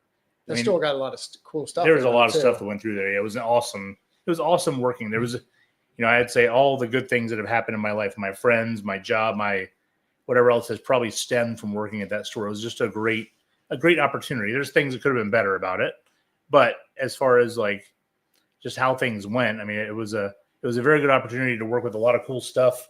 We got a crazy amount of animals, sometimes humongous wild caught, sometimes captive bred. It was an awesome thing to be a part of. Does that store still exist? No, the guy that owns it, he ended up selling. Well, I don't know what he did. I think he had some issues and ended up closing it down, and then it has just a fish store now. So now he just only does fish, which is what he really did himself. He would hire people to do the other stuff. He was a big fish guy, so he just does fish now. I mean, he had feeding schedules, so you can watch him feed. Do you have any sharks or anything? What was he feeding up front? Probably koi or something. I don't know. Yeah, he had feeding schedules. He had some mammals there that were really cool. He would get lion cubs in from different people and have bottle feed them for a little bit in the beginning, and he had a serval in there. And I mean, if you went in on a Sunday, it was absolutely mayhem. I mean, it was just so many people in there. I mean, there were monkeys in there. He had all kinds of. He made it into a destination. That's really cool. So was it a tourist attraction for that area? Like for Virginia Beach, people out of town come and check it out? It's Jake Milbrat came to visit and went there when we probably met in that time frame when I was in high school. I don't know. Wow. I have to ask him why he was there. They might have been visiting a family member or something like that. But if you were in the area and you were into animals, then you would go there. It for sure was you would stop by to see. I mean, there was a huge bird collection. There was a whole small animal section. There was a pond section. There's a greenhouse for stuff outside. It was awesome. You'd spend a couple hours there. Easy. Okay. Really cool. Junior, do you have a question about that? I keep interrupting you. No, that's all right. I mean, it reminds me of I wasn't, around back then, in the late 90s, early 2000s, I'd go to reptile shows with my dad. I'd always, bug my dad to take me to they had Noah, and then to the Armory, and then eventually we started going to shows like the Monroeville show, and I know Scott mentioned earlier the Mars show. The funny thing was I was at the Mars show in 2003 and 2004 vending, so you're probably vending that show. Yeah, we were there. Yeah, that was a great. Yeah. That was the best show then. I love that Dude. show. Yeah, I remember Norm Dam was talking about it and saying that somebody like back in like, and they had Honduran milks and a bunch of stuff, and they sold out the first day, and they sold like $20,000 worth of Colubrids, and they literally sold everything they came with, and that was like in the late 90s. So 20 grand back then to now is basically like $1 million, and so it's insane. And that used to be like one of the best shows. And the funny thing is too, I think the cool thing was I still have one of the t-shirts where I had a box turtle on it and the shirt's beige. I think from what I remember, most of the money they actually used for rainforest conservation, didn't they? They had a big thing up front which show you how much rainforest they had bought each year. It was super cool. We talked to Bob about this past weekend. I guess that's something they maybe are thinking about in the future too. But yeah, that's awesome. It was awesome. That show was super cool, and the sales were. You made I would say you probably sold almost as much or more than you would in like Daytona or Orlando at that show. Like it was great. It was great. Yeah. The line would be around the building. It was just it was a very good show. And then it kind of just I think the guy got sick or something like that. Whatever happened the guy Tim Hohen that ran it, I think he got sick. Hopefully I'm not wrong, but it just kind of like withered away and just kind of changed. But you know what I think it was, Dennis? I think it was some bullshit shows, monthly shows. They started putting on a bunch of them. That's how all these East Coast shows suck. Everybody's like, why don't you do money East Coast shows? And I'm like, typically, and this has happened with like a few of them. Like Hamburg was one and a few other ones. There's two people running a reptile show. It's going well. Then they start putting it on more and more. right. And then one of them gets into an argument. And then they break apart, and then they start running shows separately, simultaneously trying to fuck the other one. And then everybody that's trying to vend these shows gets screwed over because the shows start to suck.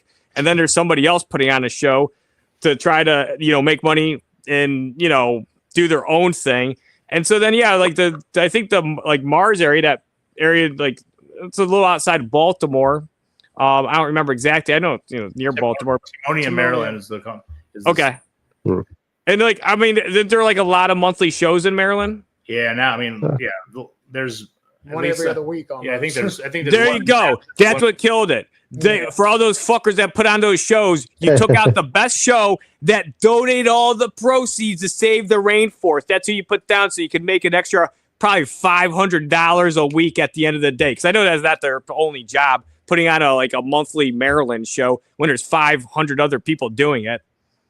Yeah, I used to go up and then we would go up and hang out with Ted Thompson and do that Hamburg show. And man, if you went up there that February show, you could make some serious money. Like the sales were great up there. And so it was a very good show to go up to I miss going up there and hanging out with Ted and doing that kind of thing.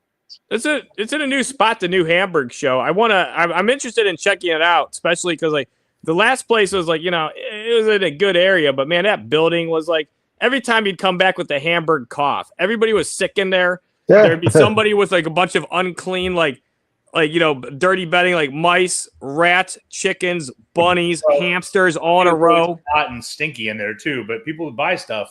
Yeah, and then it was like too crowded, and then there was always somebody coughing, and I'd be like, you're trying to get away from them, and then damn, I'd say 50% of the time I'd come back with a cough from that show.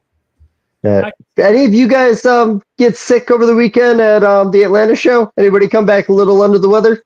No, I think it was only you. No, me, Chris Eaton also. I talked to him about it. I don't think I hugged him. I probably touched him, but I'm trying to think who the outbreak monkey is. I want to know who's to blame. Probably Hamburg. There's probably the Hamburg show. Although the Hamburg show's in a new spot. Hamburg is like the Wuhan of the United States. That show, man, you're always getting sick there. Yeah. I don't know who else got sick down there, but I mean, I know. Are you better now, or are you still in the? Is that why you're in hiding today? That's why I'm in the dark right now. Plus, I watched that Nicolas Cage movie on Hulu, where he's like a killer. So I'm trying to go for that vibe. I don't know if you guys saw that. I did. Where there's like dolls. There's dolls involved in church. Satan's in it. I like these horror movie buzzwords: dolls, church, Satan. Yeah.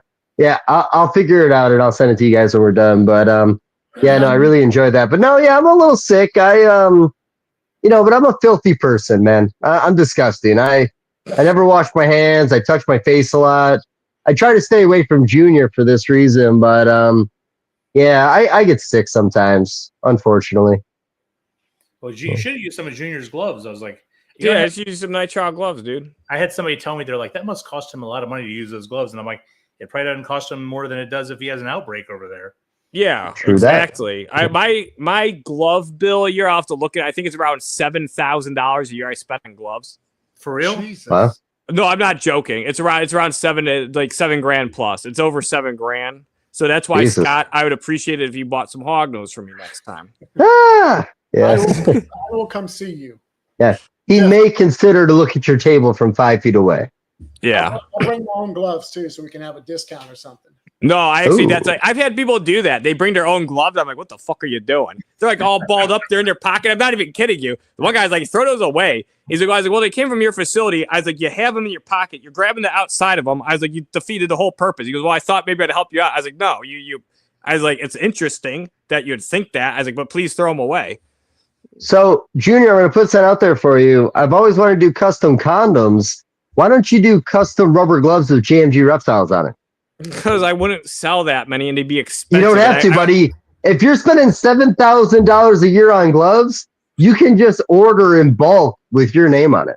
And then it would only be $14,000. Yeah, they'd be like 14,000. And then most people don't want my name on stuff. Most people they want to do their own thing. It's like, you want these JMG How do you know? gloves? How do you know? You don't know that. Because I know people slightly to a degree. I've met other humans, Dave. That's how I know this. But on the inside of the glove, you could have like a snake playing dead printed on it. So if people open their hand, it'll be like a little hog nose flipped over. For once, I think your crazy idea of custom condoms is actually better than the glove idea. The custom condoms will probably actually work. Then we'll do a hog nose playing dead on the condom. You can wear it limp. You got enough people like yourself and Chris Eaton in the reptile hobby where you have a niche market to sell custom condoms. Okay, interesting. I don't think Chris wears condoms. Well, that's why it's better to sell it. He just has it as a showpiece. He's not even going to open it. Oh, okay. I understand. Pretend like he puts it on, throw it to the side. I get what you're saying. No. Do you remember? Oh, you guys will like this story. So Jeff the Manius at the Tinley show about 10 years ago, he had like condoms. And I was like, why do you have condoms at the show? And he's like, and him and like Chad and somebody else like giggled. And they're like, you could have one. I was like, I don't want one. They're like, no, take one. And they're like, open it in front of your dad. And I was like, okay, no. Sorry, I messed up the fucking, because that's what it was. Because it was like, it was a walnut. And I asked them, I was like, why do they have walnuts? And they're like, they just laughed and they snickered. And they're like, here, you can have a walnut. I was like, I don't want a walnut. And they're like, no, take it. They're like, crack it open in front of your dad. So I'm like, what does the fuck does that mean? And I didn't think about it like there was like a joke or anything like that. And I was like, a walnut. So I tell Dave, I was like, they told me to crack this open. And then so Dave tries it. So Dave just bites into it. And then he gets something. He goes, what the fuck's inside this? And he pulls it out. It's a condom. And Dave's like, you fucking asshole. You haven't even bite a condom. I was like, I didn't know there was a condom. Why would I think there's a condom in a walnut? And then Jeff the Manius and somebody else is over there just laughing, watching us. That seems way more of a Chad thing than a Jeff thing. Yeah, I think that sounds like a Fuchs thing. It was a Fuchs, and Fuchs was with them, and that's why. And he happened to be with the Manius. You think Chad Fuchs did that himself? You think he just got a bunch of walnuts and put condoms in them and glued them shut? I guess. I would imagine so. Yes. I guess that's what he did. Yeah. Man, I love. That's him. Yeah, love that devotion. By the way, he's another guy we should probably have on in the future. He's a character for sure. Yeah. All right. The props he might bring might be a little bit much, but you'd probably enjoy that. Yeah, he's like the carrot top of reptile breeders. Oh, we should encourage him. Yeah. You were at that pizza place in the middle of the night with us that one time, weren't you? I'm always at the pizza place in the middle of the night. Yeah. Yeah.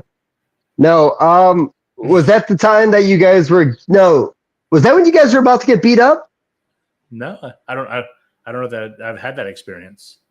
Okay. Yeah, why would anybody want to beat them up? They seem really nice. I'm telling you, what it was? It was Tim Bailey, Chad Fuchs, Two other people I won't name somebody their wanted to names. beat up Chad Fuchs. I could see that one. That makes Every Daytona, somebody wants to cheat up or beat up Chad Fuchs. So, you know, it really was like this, like beautiful butterfly effect. Friday night, I was in the pizzeria, middle of the night, and these college dudes are in there, and I think I just got done smoking. I'm a little drunk, and I just start chatting these dudes up. The next night, I'm in there again. I did a different drug. I can't remember what it was. We talked about it. And again, like the first night I was there like 2 a.m. The second night it was like 12:30. And then the third night I go walking back on Sunday night on a different drug. And all these college dudes are outside and they are fucking hype, buddy. Like they're ready to go. I'm barefoot. I walk up to them and they're like, oh my God, it's that guy. And we start talking and we're talking about drugs and they point inside the place. Oh no, I'm sorry. This guy comes out of the pizzeria, one of their buddies, all riled up, like, we're going to beat the fuck out of these guys. And I look inside, I was like, those guys? And they're like, yeah. I was like, oh, those are my friends. And the one guy's all like, oh, we're not going to fuck with them then. And the guy that came in all fired up is like, what do you mean we're not going to fuck with them? Like, who the fuck is this guy? And then they all left and I went and hung out with them. So, yeah, me doing drugs stopped Chad Fuchs from getting his fucking ass kicked. He probably could use you more often. Although it is one of the, like, what did we see you at 4:30 a.m. last Sunday? At the last Sunday of Daytona? I never turn it off, buddy. I keep going. Daytona's my favorite place in the world. And going out the elevator to leave, and there you are, just appear out of nowhere. Yeah, I remember that because you had a sad look on your face, like, oh no, Dave. Oh. Bye, Dave. Yeah. I was not see you for a while. Dave, what's your normal time you go to bed during the expos, like on Saturdays? Are you staying up till like 4 a.m.? Well, Daytona, yes, because I don't vend at Daytona. Tinley, I'd say Tinley's usually around like 1:32. I like to be the last one down there. Daytona's a different beast, though. I think we usually stay up until the sun comes up and then take a nap. You've been there. That seems I've been there. Yeah. You guys can't relate to this conversation because you guys are all squares. We could talk about whatever you want. Let's get back to animals. I've been there with you, not till the morning, but a few years ago, I think we were up till, I don't know, a few in the morning. We used to do the Tinley thing. Shoot, Chad and I, there was a couple times where we'd go to bed at like 4 or something and then get up the next day. It's ridiculous. It's not a good idea. Yeah. We never use the word ridiculous. You see the vibe difference there, buddy? I've never said ridiculous. Yeah, that's true. Like I've never stayed up a ridiculous amount of time at a show. I stay up exactly how long I'm supposed to. Good. The worst, have you ever done this one? You go to bed because you're tired at like 7 p.m. and then you wake up at 2 a.m. and then you're fully rested and you can't go back to sleep. Isn't that your daily schedule, bud? Yeah, pretty much. Yeah, I thought so. It's a rough schedule. Every time I call you, you sound so groggy. Yeah, I don't know. It might be because like sometimes I drink apple cider vinegar, but yeah, a lot of times people ask me that, like, I don't know, I gotta do something about it. I probably am having like acid reflux in my sleep because I keep getting that. People are like, wow, it sounds like you just woke up. I was like, I've been up for like 5 hours. Ooh, should we talk about animals? We could talk about animals. We talked about locales, bull snakes. There's just so much to talk about. I mean, we want to talk about the history of animals. Is there any particular species? I really like the Argentine boa talk. All that stuff. I don't know. Like you guys have, I know Dennis has some short tail pythons. I feel like the locale Colubrid and these old school Colubrid stories are really intriguing because it's like kind of the history and the development of, herpetoculture itself, kind of like Dennis, Scott, and Chad all meeting at this reptile shop. And there was like reptile shops like that in Ohio too. Like there's like Parma Pets, like Tally. He had a reptile store and there'd always be, he'd have like a giant African bullfrog and a budget frog and an Argentine horn frog. You have bloods, African rock pythons, a little bit of everything and like, interesting stuff.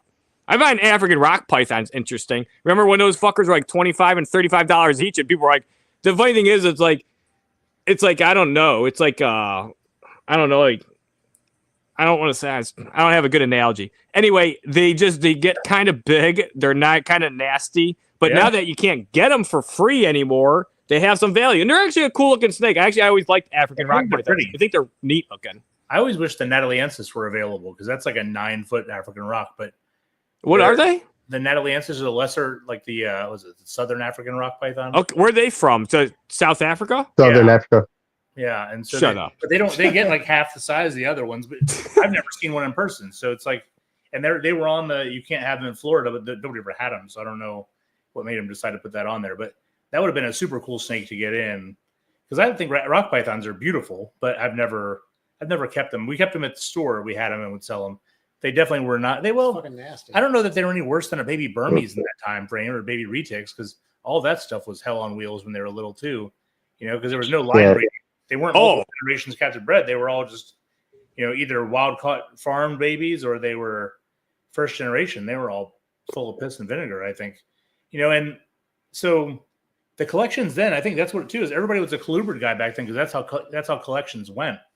And I think we now Chad's been laser focused on ball pythons and stuff like that, but I think we've kind of gone back to the collection of that day where it's like you have a couple pairs of this, a couple pairs of that, and just trying to have, I've done the whole focus thing, and I don't know, my personality is that I just need to have the variety. Now I have the things that are my favorites. I mean, I've got an olive python that's going to lay eggs, and it's probably like our 9th clutch. I've got, I've got backclots pythons that have laid at least 8-9 clutches each. And so, I like to keep stuff like that. And the short tails, I've had short tails for most of my adult life, and I definitely like bloods and short tails like that. And so, but I have a lot of Colubrids now too. And I mean, he has a lot of Colubrids, and it just makes it so it's just entertaining. It's interesting, and it keeps you on your toes, and you gotta, you gotta figure out where you can put things in the room. I don't know. It makes it so it just keeps it more exciting. I don't know. To me, it does. I can see that. Cannibalism in olive pythons. How common is that in the hobby?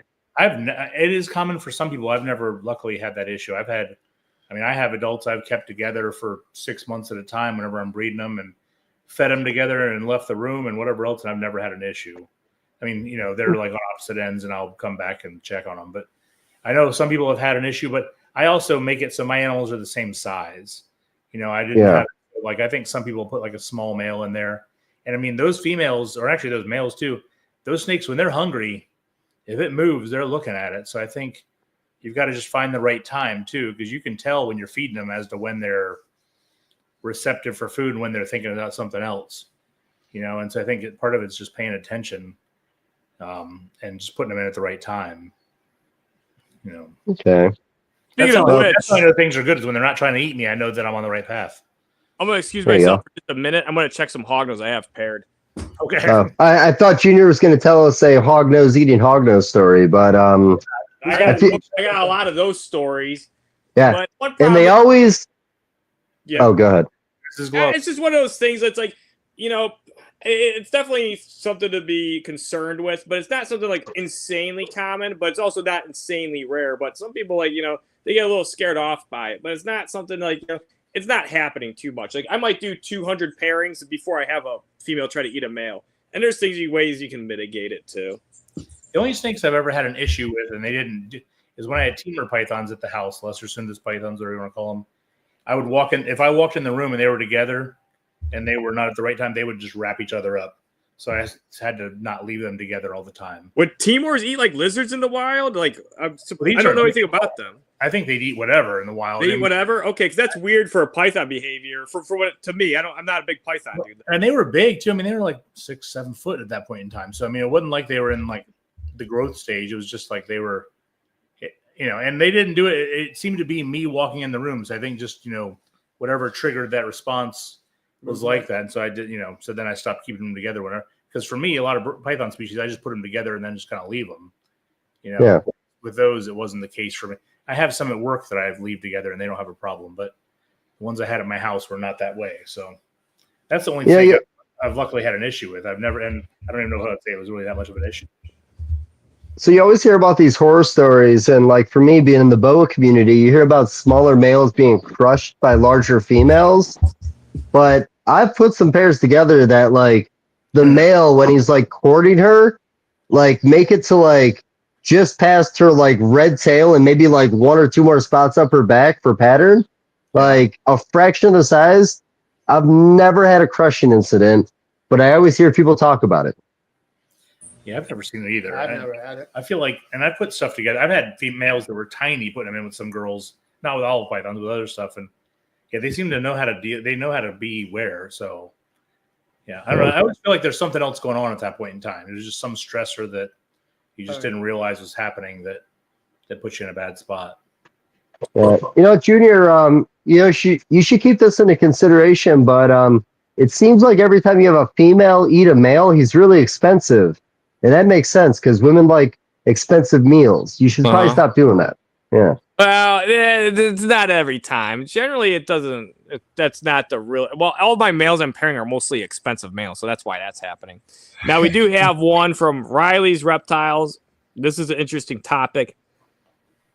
If we want to tackle that. Actually, sorry, Lisa mentioned it. Did you guys hear Rob Stone on Colubrid Radio talk about how rhino rat snakes seem to be temperature sex determinate? He speculated about it regarding one in between or female. If you incubate cold, it doubles the incubation time, and the whole clutch is female. That's like kind of vague because it's like you have to be doing pretty cold to double the length of the time of the clutch. I mean, I don't like. Okay, so this is like for one, rhino rat snakes, which I have. Wait a minute, here it is. Rhino rat snakes, which I have no experience with. But the thing is, like, snakes. Sex determination is supposed to be, chromosomal inheritance, not temperature determination like certain species of like geckos. I've never heard of a snake species like that. So I don't know the validity to this and what these temperature ranges are at. Because I imagine you're incubating mainly around 80. And if you're doubling the time, you're going to have to be like incubating pretty low. I'd imagine around like 70, 72. Yeah, I've taken care of rhino rats. I like them a lot, but I've never bred them, so I don't know if I could say anything of that. But I mean, who knows? There's all I feel like you go through phases too, where you have very female heavy clutches and very male heavy clutches, and I don't know. Who knows what is the factor in those things? We probably need, you'd need to do a whole bunch of clutches to figure that out. Probably. Too. Yeah, you need to do like a pretty large sample size. Like now, if you say you incubate like collection, so he might do that. I don't know the answer. Right. Yeah. If you have like 30, 40 eggs and you do them really low temps and they're like almost like they're all females, and it's like okay, you're on to something. But then you have to think is there like a I guess a temperature switch that determines what chromosomes like. But I don't know that they. I don't know exactly how that works, how sex determination, interferes with the, chromosomes that are expressed. Because with leopard geckos, you can incubate them at a low temperature for like 2 weeks. And then if you're 3 weeks in and you raise the temperature to a male temp, they'll hatch out male for the most part. So the determination seems to be, in a 3 week kind of period, at least for like leopard geckos. This is rhino rats, so this is different. So this is one I'm not like, I haven't read about it in a while and I haven't thought about it, and I don't have rhino rats. And I've never heard of this in snakes. So yeah, I'll go watch. I mean, that's interesting. And Rob's had them for I think Rob has a decent collection of those, so he probably would know, but yeah, I'm not sure. This so it sounds like there's some validity to it because she's saying this isn't the first I've heard of it. Rick Shine said that they hypothesized that the slaty gray snakes are environmentally sex determinate also. All right. So here's a question, and Dennis, you might have a better answer. What is it about a species that Mother Nature has it? Sex determination based on temperature, like alligators, geckos, and like we're talking about a few snakes. Like, why would that be that way? Like, what is the benefit of that? I don't know that anybody would know that. I would wonder if it would be food availability or something like that, or seasonal. I think it's seasonal, and it depends on maybe the seasons are, if it's a warmer season or cooler season. I don't know. That's a tough one to speculate. Yeah. Well, I figured. I don't know. Because there's a lot of stuff like they say like there's chameleon species like veiled chameleons. They say I think they say like in the wild they lay eggs and then the parents are dead by the time that the babies hatch because they're not living through that whole season. So they couldn't do one sex over the other. They'd have to have an even split. But I mean, or the species would just go away. So yeah. It seems very what if you run into like climate change and everything gets too hot? Does that mean that species is only going to produce one sex and become extinct? Probably not, because they'll probably lay their eggs in a different spot. They'll dig down to a certain level, and then certain ones are probably like even like you can find like somebody found some eastern hognose eggs in the wild, and they're by the edge of this like rock under in the ground right up against this rock. And it was like early November, and they were just starting to hatch. So these babies were like over like 100 days. And it doesn't mean all, eastern hoggers are laying eggs in those spots. They're laying them in different areas. And I imagine that it's like leopard and African fattail, because they're sex determined. And so the ones that lay their eggs closer. And then the one thing is, there definitely is with like leopard geckos, ones that are more prone to throwing male or females. We had leopard geckos that we would, I remember the ones we were trying to hit eclipse males. We incubated 100% of the eggs for male, and we got 0 males, and they were all female. Oh, but then when we mixed those, and like anytime you had like Max snows were like that too, in a different way, it's very easy to make males. Like sometimes even at female temps, we'd get some males, like 81, 82, we'd actually get an okay amount of males, which is crazy. But as soon as we started out crossing them more, then, they got bred into all these different genetically diverse, locale mutts that are the culmination of like, leopard gecko gene pools in captivity. We stopped seeing that disparity, and ones that were a lineage that would throw almost all females regardless of our incubation temperature now changed. Yeah, so this is going to be different here. So yeah, I don't know. I mean, I know, like, I would say just to relate it to, I do like 87 degrees for all my Python stuff, and I'd say I get a very even split. Like I very rarely ever get like all girls or all boys. It's always statistically very, very down the middle. So I don't do them very hot. So I don't know if it's kind of one of those things. If there's a extreme on either end, you might see some variation that way. I'm not sure though. Yeah. I wonder if instinctually the animal are in the wild, the animals know to lay their eggs in certain places because of things like that. But there's got to be a factor. This can't be random. Right. Yeah. I mean, I'm sure there's a lot of things out there. We just I don't know. Then the thing is how do you figure that part out? I don't know. Well, alligator science, like, that's something that, we got to ask like Graziani or somebody. We should have Graziani on. We making a list of all the people we're going to have on that we're thinking about while talking to Dennis and Scott? Well, yeah, we mentioned some names, so I don't want to re-listen. This is actually a really fun podcast, so maybe I will re-listen to it, but that would be the best. Should start like for part of this podcast, we talk about who would be great to talk to. We should talk to this person. Kind of dumb as shit to say that when we're talking to guests here. You know who else we should talk to? Well, we've mentioned 4 people now, but well, how about this? Do you have any other topics that are being asked by the audience that we know nothing about? Well, the sex determination one and rhino rats. I don't work with rhino rats. I mean, I've incubated hognose eggs at like all kinds of crazy temperatures and never seen a disparity in sex ratios there. And go ahead.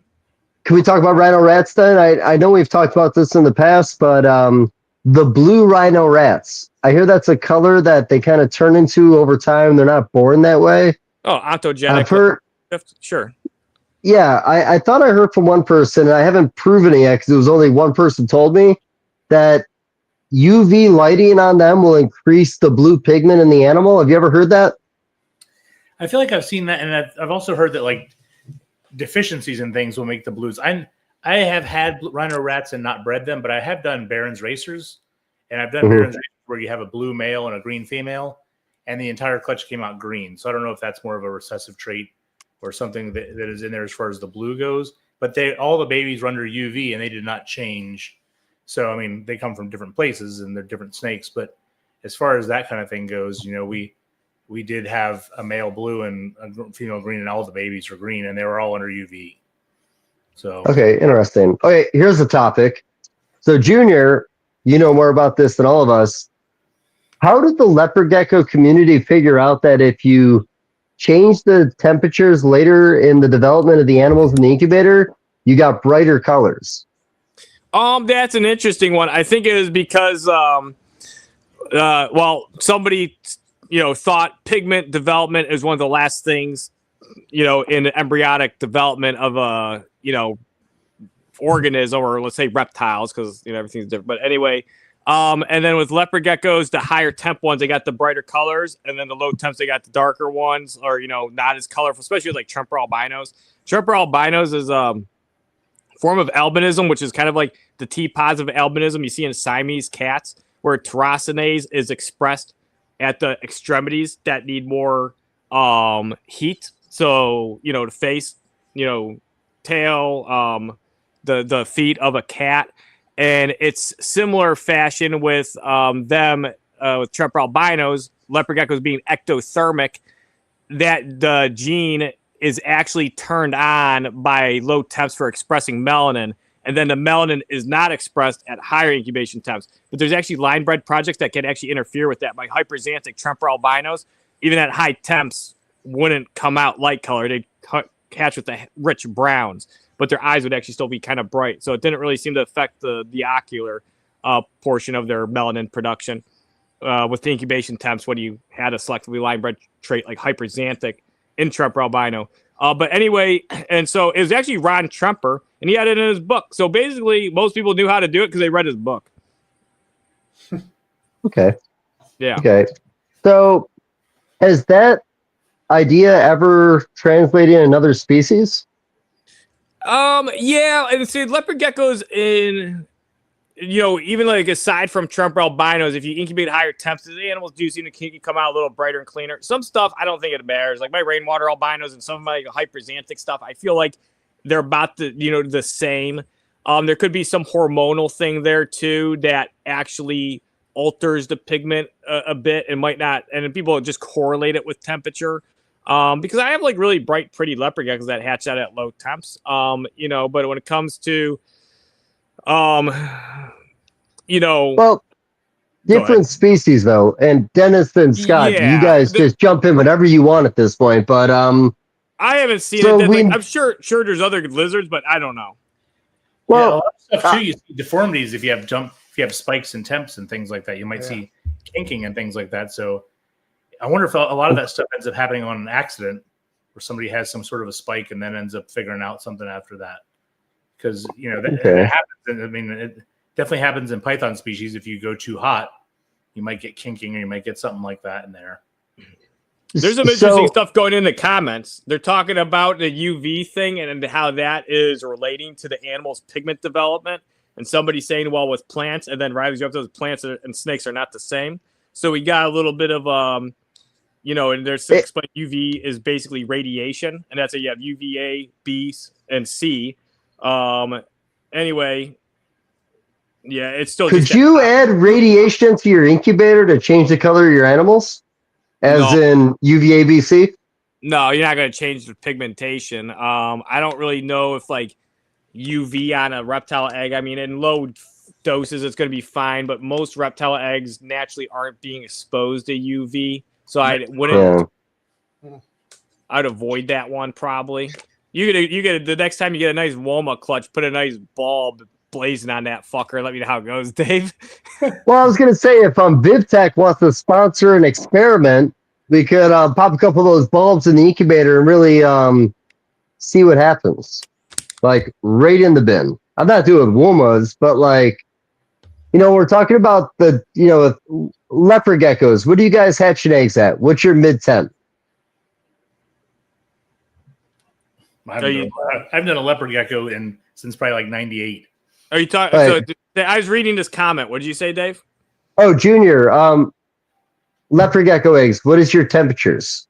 Anything that they can hatch in. I used to incubate them as high as 87, 88, a little higher than that. It was just like, it wasn't really necessary. And sometimes I feel like they wouldn't develop their yolk sac quite as well. But I incubated leopard gecko eggs as low as 74, 75, and they'd take around like 90, 100 days to hatch. But normally I'm doing around like 79 to 82. All right. Well, the reason I bring that up is, with the fact that you guys can do that with the tremper albinos, make them a little brighter. I feel like with a snake species, you have to do something that starts out at a lower temp. Then maybe if you spike it up a little bit at the end, you might see a difference. I don't know. I don't think so. Now, like with like a hognose snake or a lot of these things, like leopard geckos, and then also like I'm trying to Euromastics. They can definitely be influenced by diet. If they have what is that supplement? Catathactrin. I'm probably saying it wrong. I can't remember which one, but it can actually turn your, even in humans, if you take a lot of it, it'll actually add something like an orange glow to your skin.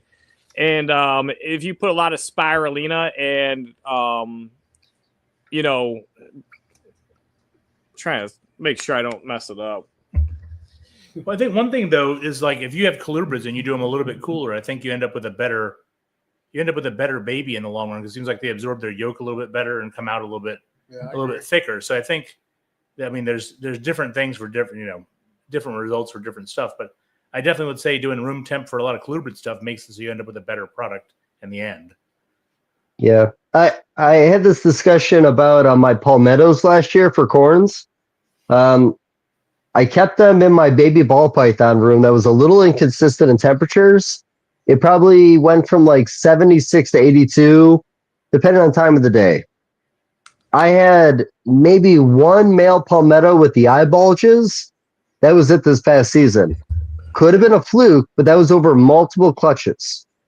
Yeah, I had multiple clutches and I had no eye issues, but I just do them at room temp. So it's like they get nighttime drops, they get daytime highs, and they seem to do pretty well.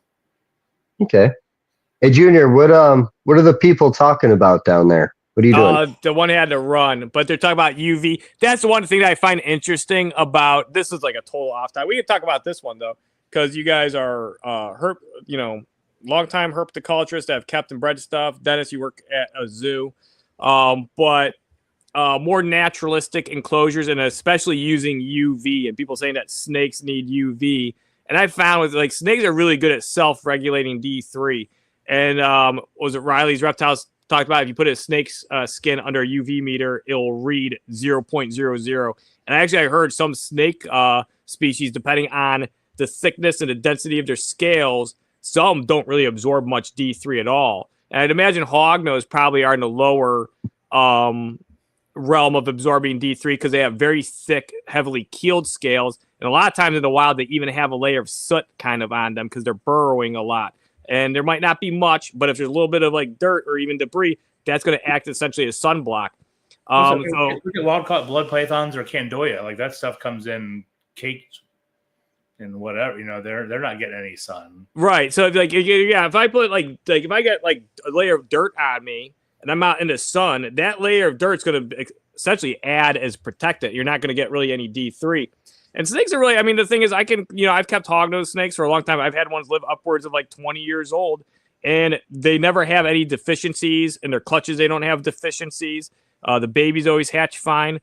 And, I do supplement, but even when I didn't supplement, I kind of had, I had these same results. Supplementation, a lot of times I use, just little aid, make sure that they, have the, nutritional reserves. But yeah, the whole D3 thing I find interesting because there's people that kind of perpetuate that they need it. And then there's some people that are like, hey, this one guy I was talking about, he goes, I forget what species it was. I think it was like a type of rat snake. And he said that the readings that they took from them as far as what D3 they absorbed through their scales was basically very minimal. Yeah, I'd say we as far as work goes, we provide UV for everything that's on exhibit. And then we have certain things that have UV in the back and certain things that we're moving around. I don't know that I would say I see a huge difference in any behavior either way. I also don't find the animals going up to certain things do, but a lot of the stuff never goes up and like basks underneath it on purpose. So like lizards definitely are different than the snake stuff does with it. But, we manage all that kind of stuff and try to pay attention to what they're doing. But I don't know. I would question how much they actually need it because I don't see a lot of it. We provide it just in case, but I don't see a lot of going to it and using it, especially nocturnal species. Most nocturnal species are more crepuscular, so they're coming out dusk and dawn, so they might be absorbing things like that. But I know, like when we went down to see Ron, he had tiger rats at that point in time, and he said that they almost acted like ackies. Like they would go up and bask when it was like 100 degrees. And oh, that's cool. So something like that might be different because they're just using it differently.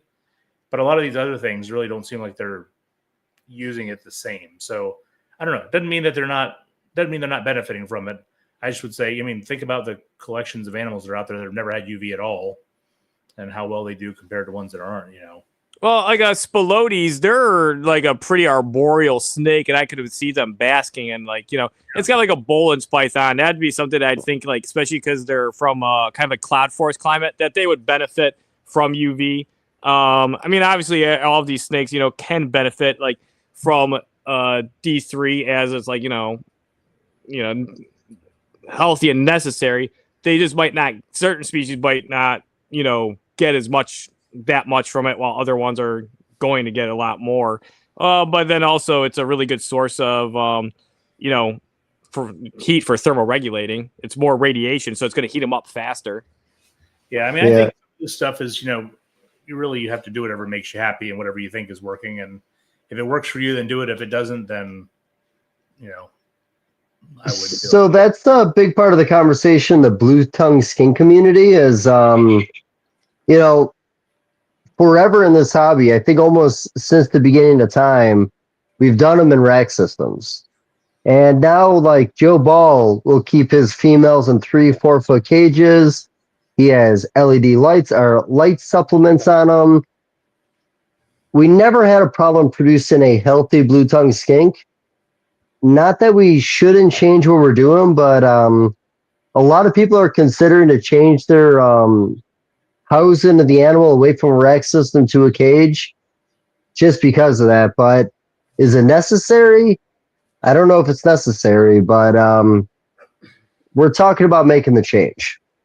Well, I went to Ron's over a Christmas break or New Year's, and he has all those blue tongues outside. They have, the both of them have a lot of blue tongues outside, and it's nice. And and those blue tongues are a different beast in the sun than they are inside.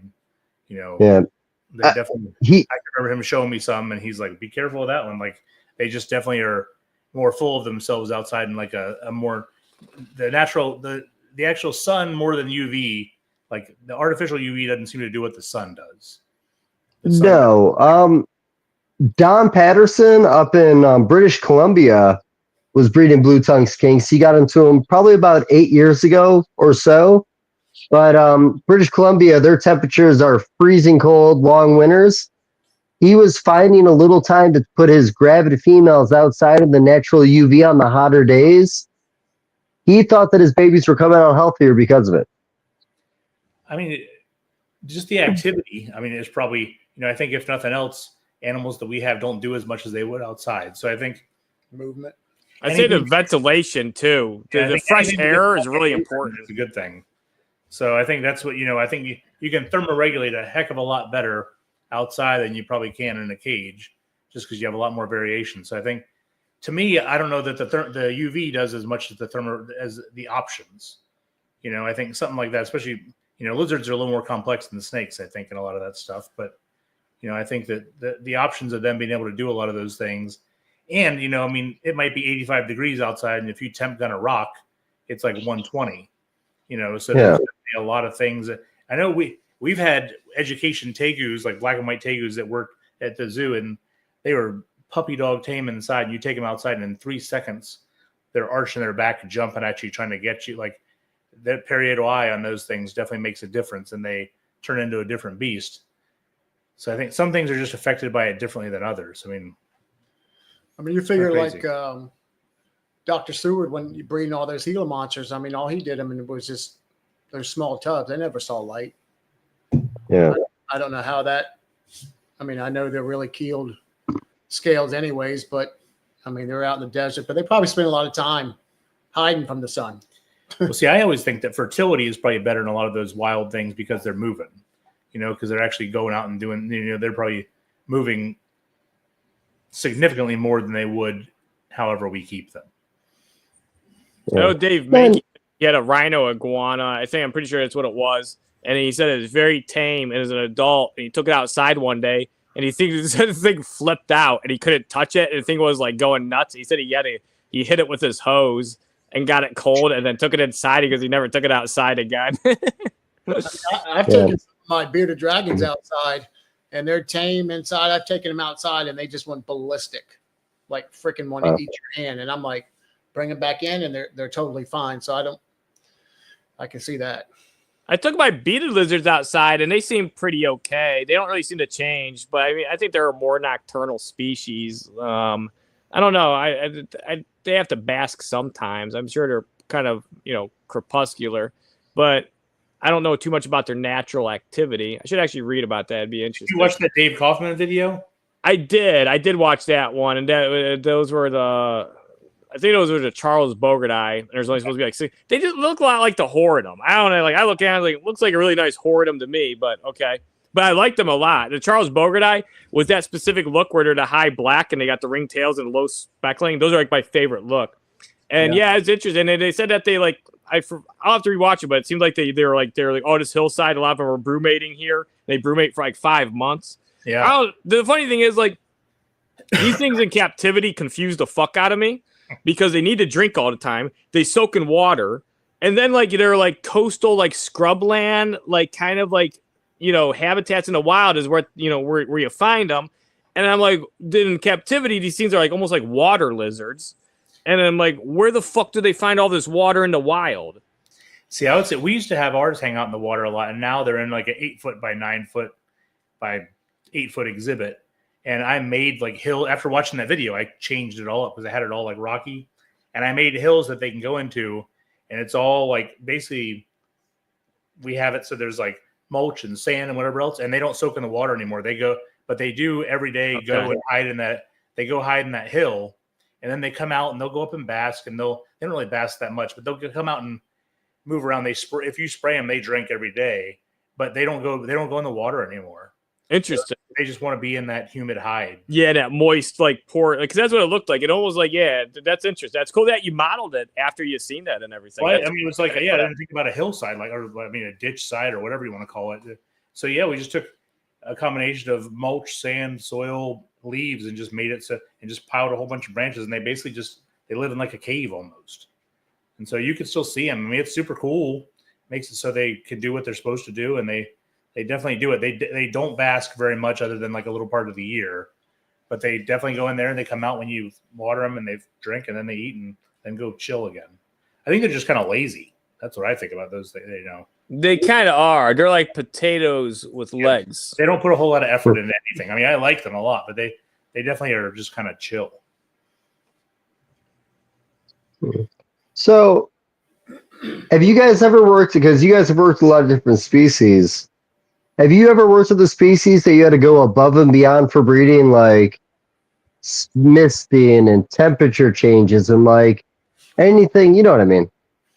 Yeah, I mean, for me, emeralds, I've done basins quite a few times, and chondros I've had a good amount of chondro clutches that were not good. I hatched some chondros this year, and I hatched them a couple years ago, but they definitely challenged me. Okay.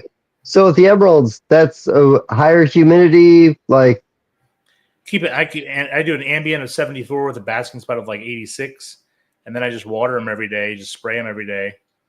There's controversy with that, I guess, but we just spray them every day until they stop drinking. Some days they don't drink, some days they drink for 10 minutes, and do that, and just if they want it, we offer it to them, and then cycle feed them a little bit, and then feed them heavy. And I've bred them multiple years in a row, and it had good litters multiple years in a row. They've done very well for me.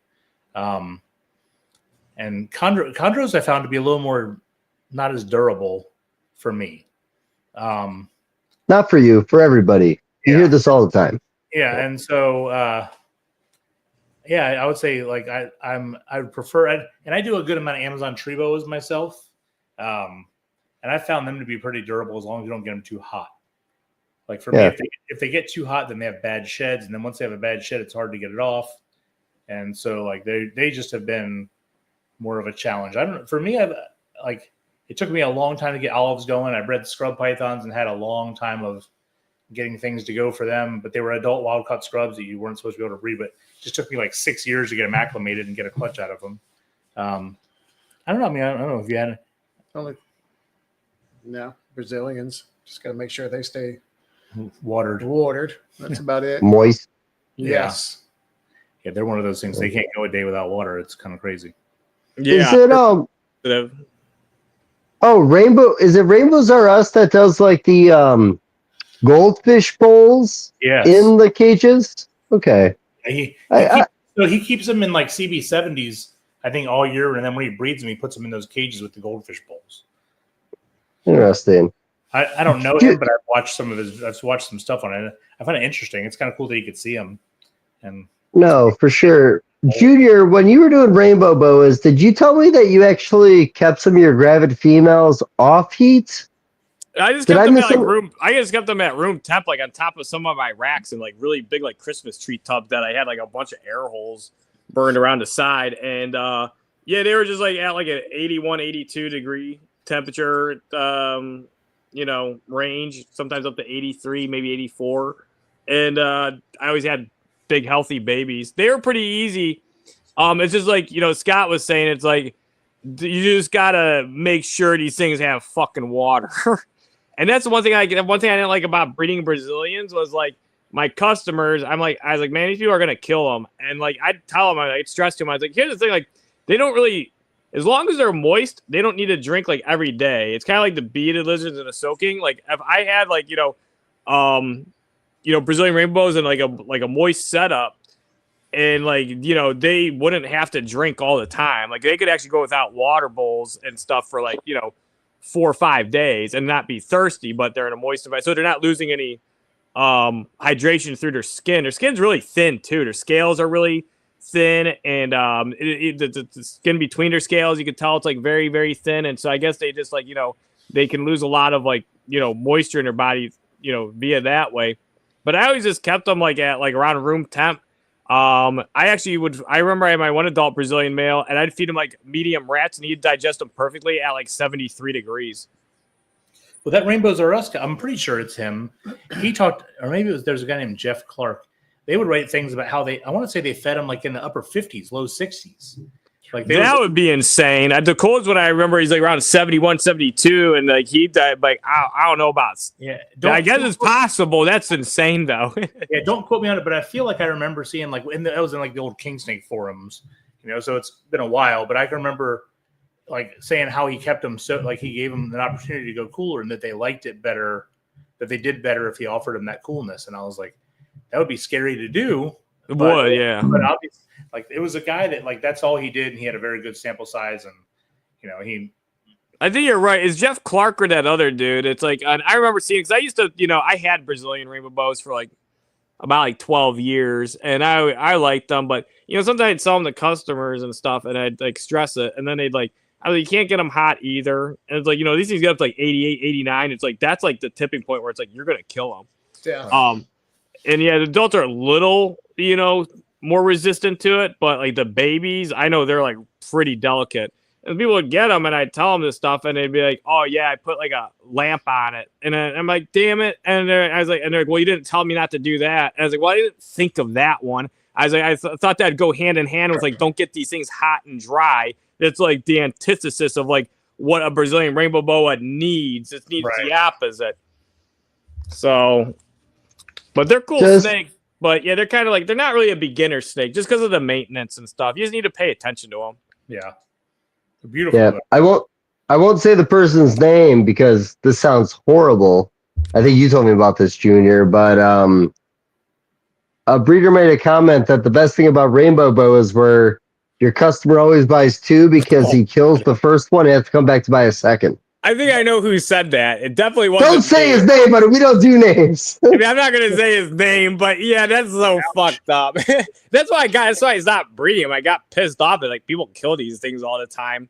And they're like, yeah, it's like it shriveled up. And I'm like, yeah, they like water. So I was like, get a big fucking water bowl so it doesn't run out. Just keep it moist. And that's the thing. It's actually easy because the problem is that when you put heat on there, it dries it out. And a lot of times, I was like, they don't really need it. It's like, as long as you have an environment that's upper 70s, low 80s, I keep my babies just stacked up in tubs. I won't even put them on racks, most of the time. And they did great that way.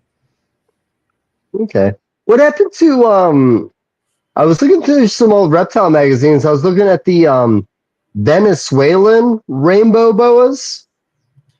You know what I'm talking about? You used to see Guyanas, and you saw the Alvarezi, the Argentines. Argentines are really pretty too. Those are neat. Hans Winter was breeding those, and I think Sonia that lives in Minnesota, she breeds those Alvarezi as well. Really? And then Colombians are around, and he has some Colombians, but Colombians are way more durable, it seems. And the more Colombians are like the beginner in that whole group, and there's a lot of mutations, which is nice. Yeah, and I mean they seem hardy and do well, and I don't know. I can remember having Guyanas like at that store years ago, but I don't know about Venezuelans. I don't know if I can remember. I think they weren't Brazilians, so people just didn't make them. You know, that's one of those things that was around and then just kind of went away. You know, there's a lot of things from those days I think that just kind of done that. Remember the Peruvians, and they'd claim that they had bolder pattern and they get larger than the Brazilians. But the thing is, they'd say they get up to like 8-9 foot long, and I've never seen any Brazilian rainbow boa, whether it's Brazilian or Peruvian locale, that was like a true over 7 foot plus snake. And I even asked like people like the Kicks that get them all the time, and they'd always get that stuff. I was like, have you guys ever seen like a true like 7 foot Brazil, like over 7 foot? And they're like, then John was like, he goes, I never have. I was like, I remember this one guy had some that were they're probably about 7 foot, but I've never seen ones that were close to like 8 foot plus in a rainbow boa. Ian would be a good person to ask because they have or at least they had a collection of rainbow boas down there. I know Ian. Ian will tell me all kinds of stories. You'll tell me about a 9 footer that ate little pigs. I don't want to ask him. He's entertaining. Yeah. Ian By the way, I do like Ian a lot. No, yeah, and it wasn't Venezuelan. I think I was mixing it up with like the one of the other ones we said. Venezuelan looks a lot like the Brazilian. I have a head cold right now. I'm gonna make mistakes. I'm on Dysum, Delsum, whatever it is. My nose is stuffy. I was way off on that one. I would say you can't tell, but we don't know what you look like, so it's fine. No, it's fine. Yeah, but it's almost the end. We can do it. But oh, there you go. Yeah. There you go. Nice. Is that nice? You like that? Like that? Is that UV for you, Dave? No, that's my other cell phone. Okay. Yeah. You have 2 cell phones? Yeah, is one a burner? Yeah, I got a burner. For that other stuff I do. The burner stuff. Yeah. Whatever that means. Is this too much? I think if you can't talk with me, I can take the light off. Is that too much? That was too much? It was good. It was nice. Yeah. I don't know. Are you sure? What else did we have before that had gone away? But things come and go. Like, I never was into Candoya stuff, but I think Candoya had a big popularity for a while, and then they kind of went away, and now they're coming back, it seems. Candoya, are those like the Solomon Island ground boas? Yeah, and then there's the Viper boas. Okay.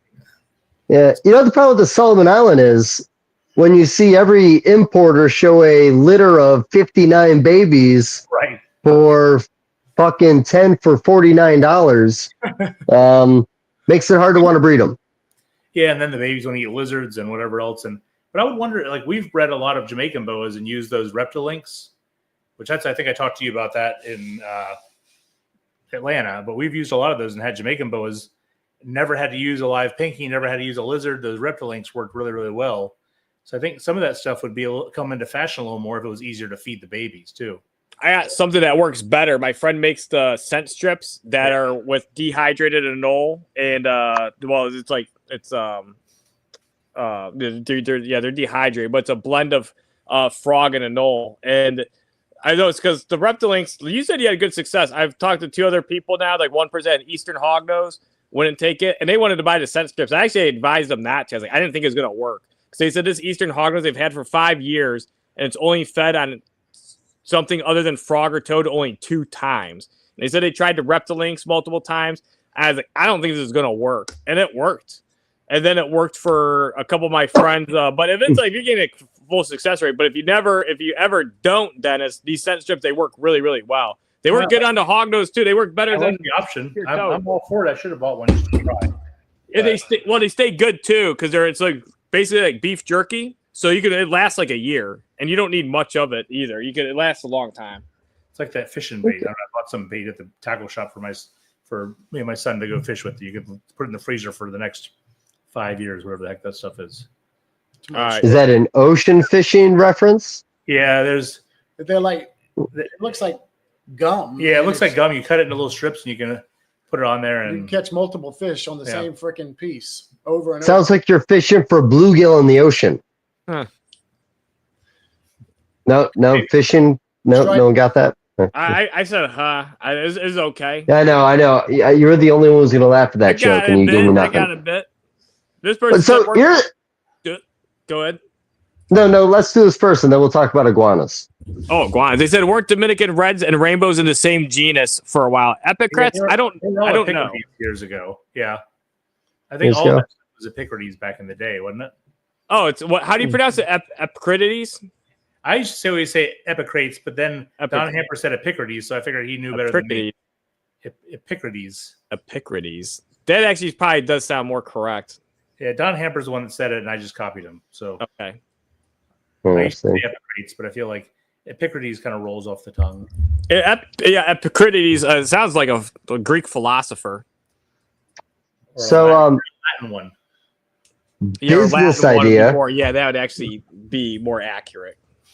That's the scientific names. I never I always tell people some of them I know to pronounce. Most I don't because I don't speak Latin. And also, Dave, what about the iguanas? Well, I said business idea, but I'm glad you brought it back to iguanas. Both. Give me both.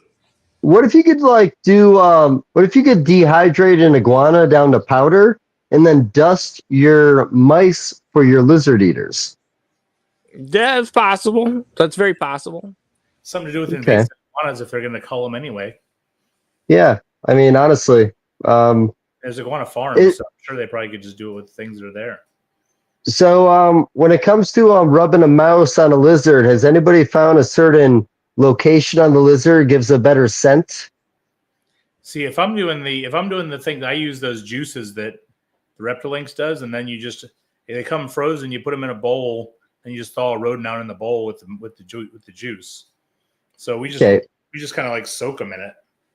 So I have never seen this product. I've heard about it a bunch of times, but on the label, does it say natural juices or is it made from concentrate?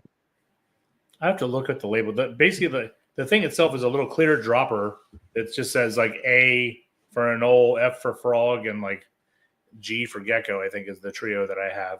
I'd have to look. It's been a long time since I bought them. I don't remember what it said as far. But there's debris in there, so it's I think it's a blended liquid. It's like a juice. It's not concentrate. Would be, I guess, it's not orange juice from the store, Dave. But I guess it would be like the lizard, just thick liquefied, and no anything added to cut it in water. But they're obviously adding some water if it's that liquidy. So yeah, you just freeze it, then thaw it, and then use it and whatever else. So I would say they probably blend it in some way with liquid and then kind of package it that way.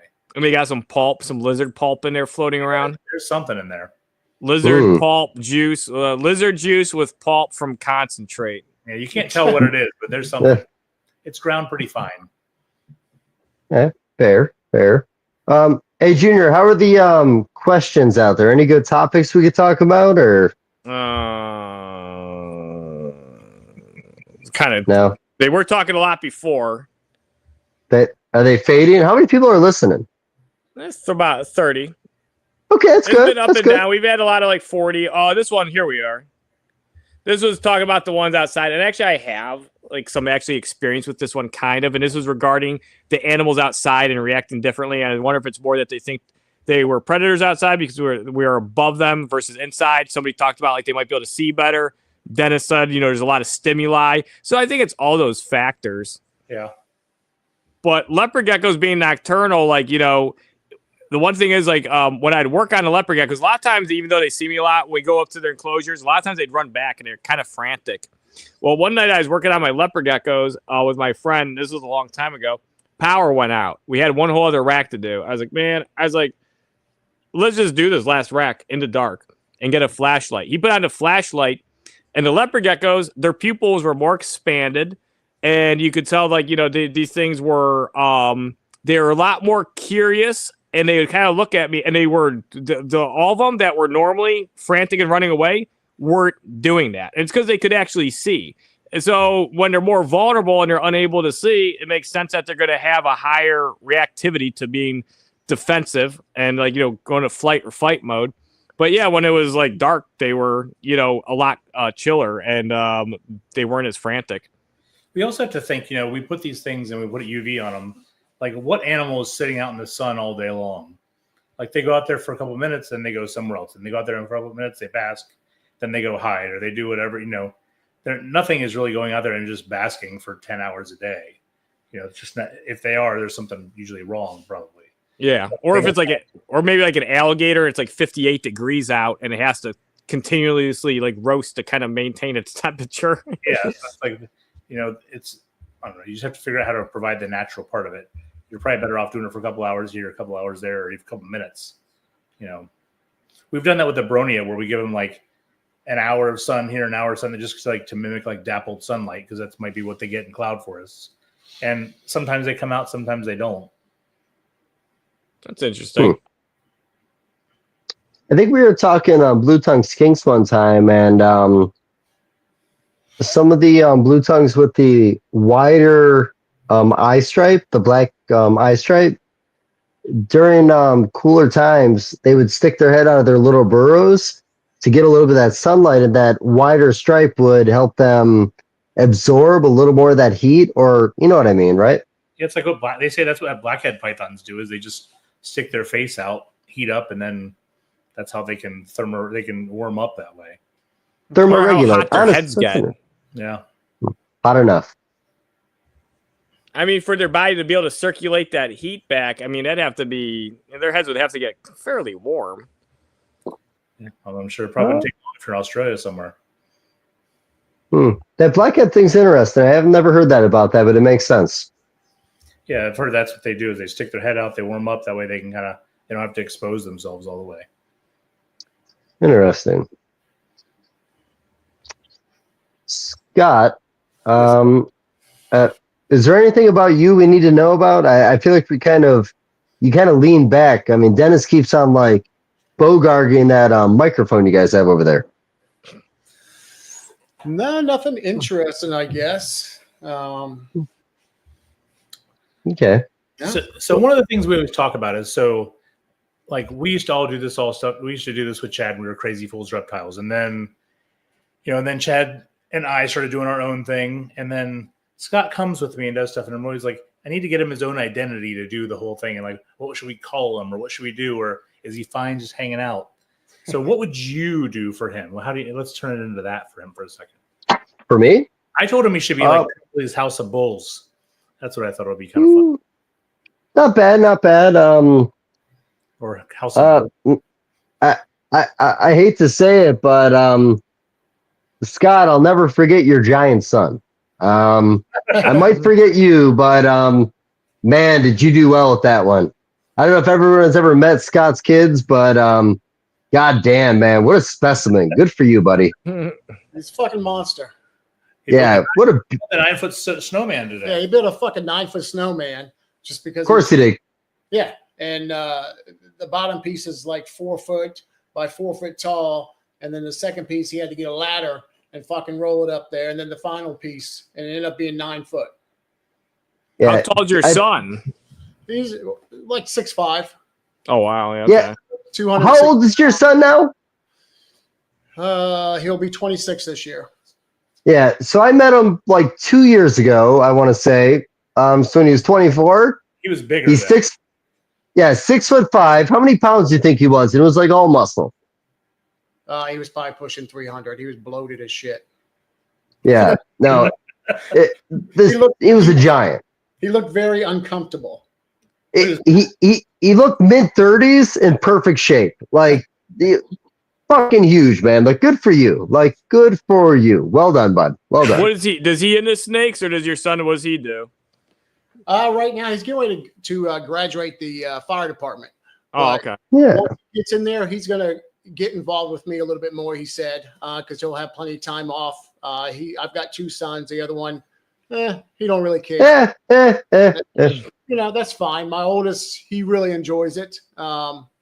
He's kind of all over the place, so he wants to help out once he gets settled in and gets his career going and doing whatever. But if you can see this picture, I mean, he's 6'5", he's 6'5", and the fucking snowman is like 9 foot. Yeah. Good for him. And he's out in shorts and a t-shirt. This is how he rolls. Yeah. Yeah, and I'll forget you, but I'll never forget your son, buddy. Like, goddamn, that was a big guy. Yeah. I don't know what it was, but yeah. What happens is he'll walk up on somebody and they'll see him across the fucking Home Depot or something and said, man, you look big, but as you got closer, Jesus Christ. Yeah. And he was a pitcher in baseball for a minute there. Yeah, he played some college ball. He's been playing baseball since he was 5, and then he played all the college ball, and then he hurt his elbow, and he didn't want to go on any further because he wasn't being really looked at. But, yeah, he was a left-handed pitcher. He did really well. Yeah. And then I think he was doing stuff with deadlift after that. Yeah. Then right after that, he got out of college and just started doing some powerlifting. And within a year, he broke his age group with powerlifting records so that he still holds, because I think he was not even 21 at the time. So he was still in the amateur and just pulling some weight. So squatting. It's really unfortunate that all that pitching and lifting doesn't do shit on the cornhole boards. No. But he still likes to challenge you, so he's ready to get. Yeah. Well, he was trimming down a little bit. Maybe he's got a fighting chance next time. Maybe. I think maybe his lats and his traps are getting in his way. I like how Dave get talking for like playing cornhole. Well, it's all I have when somebody's 6'5" and perfect, man. Like, honestly, perfect genes, buddy. Hope he passes them on. Good for you guys, both you guys. Golfer clap. He's gonna be a fireman. That's actually good. I mean, he'll be like well built for that job. Then Yeah, he'll be able to pick up people, no problem. He'll pick up the whole house. They flipped over a car the other day. Yeah. Him and his buddy. For fun? They were training in the junkyard, cutting open cars and stuff, and he asked his lieutenant because they were going to flip the car over and go get a forklift. And he looked at his lieutenant and said, me and the other guy, we can flip the car over for you. And he was like, all right, well, I don't want you to rock it because I don't want you to get hurt, but go ahead and try it. They fucking rolled the damn thing. And he looked at him. He's like, I was not expecting that shit. He says, I'm impressed. That's awesome. Get a video of that? No. I'll have to ask him to see if they do have a video, but that would be pretty cool. Damn. So, yeah. I guess one thing maybe some people don't know, but I breed rats for Chad and Dennis and myself and probably a couple other people to, get the money for the feed and all that. But Chad comes over to the house and tells me he's coming over to get the rats, and he just picks them up himself. Tells me what he got and sends me the money. So yeah, we talked about that also on the drive down. Yeah. Oh, I don't know how you could even talk with him driving. So I'm sure your eyes were closed at the time. Well, I don't mean to be such a pussy, but talk to me, man. That was it wasn't that it was a horrible drive. He's good at what he does. Yeah. I drove us home the second half of the night. It's like 2 a.m. There's no traffic. Cruise control, 4 miles over the speed limit. Right lane the whole time, buddy. Real nice and easy. Did he get mad? No, because we had nowhere to be. We don't get mad at each other, buddy. We've never been mad at each other. I can remember driving with him to Tinley, and he'd be like, why are you only going 6 miles over? Why are we going faster here? He's like, he's always checking on you. I feel like he's late to work for the entire drive. Yeah. No, he's incredibly good at what he does, but He's good. I can't believe he can keep the focus that long. That's, to me, like your mind wanders a little bit. He can keep the focus pedal to the metal the whole way. Yeah. I mean, I drove with Scott most everywhere now, but Chad and I drove together for a long time. We always vended together. It was nice. That's one of the nicer things to me. I told him that the other day, is that it was kind of like Daytona where we vended next to each other. Like it makes a difference to me, like, because it's like we get to all hang out and like I can go over there and help if he needs anything or whatever else. Like I miss doing all that stuff together. Whereas Tinley, we're not in the same area, so I was like, it would be nice if we were all in the same spot all the time. Yeah. Your new boyfriend's sitting there right next to you. Stop talking about your old one. We did all this shit together from then. Like I know we've been friends for 30 years, 30 plus years. Yeah. Well, I'm sure what you and Scott have is very nice. It's what I have with both of them is very nice. I don't have any of them tattooed on my body, but what I have I always wanted to have a ball python tattooed on my body, buddy, so I couldn't help myself. Right. We spend a lot of time together, especially in the summer. I go to the beach with Chad every Sunday in the summer, so we spend a lot of time then. You rubbing that in my face? Because I've only been to the beach with him one time. Well, you can come over. I have a pool. If we're not in the beach, we're at our pool. Come on down. Oh, I remember those pictures, man. You guys always send me pictures next to your pool. Every weekend, every time we can. So you just bring it on over, and we'll all hang out. Very jealous about what the Virginia beach guys have together. Honestly, it's a great the older community, everything. It's a great community with a lot of very good people. We're in with like Howie and Tony. We talk to them probably every day as well. Yeah. So it's nice when everybody gets together. It's good. Everybody's a little bit different, but it is good to have everybody around. If you need something, like I know from experience, if I ever needed anything, Chad and Scott would do anything to help whatever I would need at that point in time. So they've done that for me in the past, and it's hard to come by. People that you trust and that you don't even have to ask; they just do it. It's good. It's good to have good people around. Makes a difference. No, I agree, 100%. Well, Junior, I'll be honest. You want to wrap it up? Yeah, you wrap it up. It's been 2.5 Yeah, I feel like that was a good wrap-up moment. Podcast. Yeah. And it's cool to hear all you guys' backstory and how long you've known each other. I didn't know you knew Chad and everybody. You all went back this far and to the Mars show, which that's actually pretty cool. And then even before that. So, yeah, it's really thanks again, guys, for coming on. Dennis, Scott, appreciate it. Thanks, Dave, for being in the dark and, helping and lingering. Fucking creeper. Mm-hmm. Yeah, I'm sorry. Sorry, so buddy. We'll all be at the Tinley show too. So we mentioned it earlier, and a lot of people, are already going, but it's going to be, of course, a great show, fun show. It always is. There's a lot of cool stuff to see there, a lot of awesome people to meet. Not enough time to talk to all the people that you want to talk to and everything. But yeah, that's going to be March 15th, 16th. So we got less than a month. Tinley coming up. It's crazy. Dave, are we doing dinner on Friday? Oh, of course we're doing dinner on Friday. Okay, I'm sure I'll get a text to make sure we're in the group. Dave's in high demand. Sometimes he's hard to get. Oh, Junior, fuck off. I wanted to go to that place, dude. Relax. Oh, my God. I didn't even talking about that. I wasn't even upset. I just gave him a hard time. And then, Dave was the whole time I'm making jokes, Dave's just, quiet, waiting for the next one-liner that I hit him with. And then he's and he takes it seriously. As I'm just you don't think I like K-pop, buddy? I love K-pop. Yeah, it was pretty good.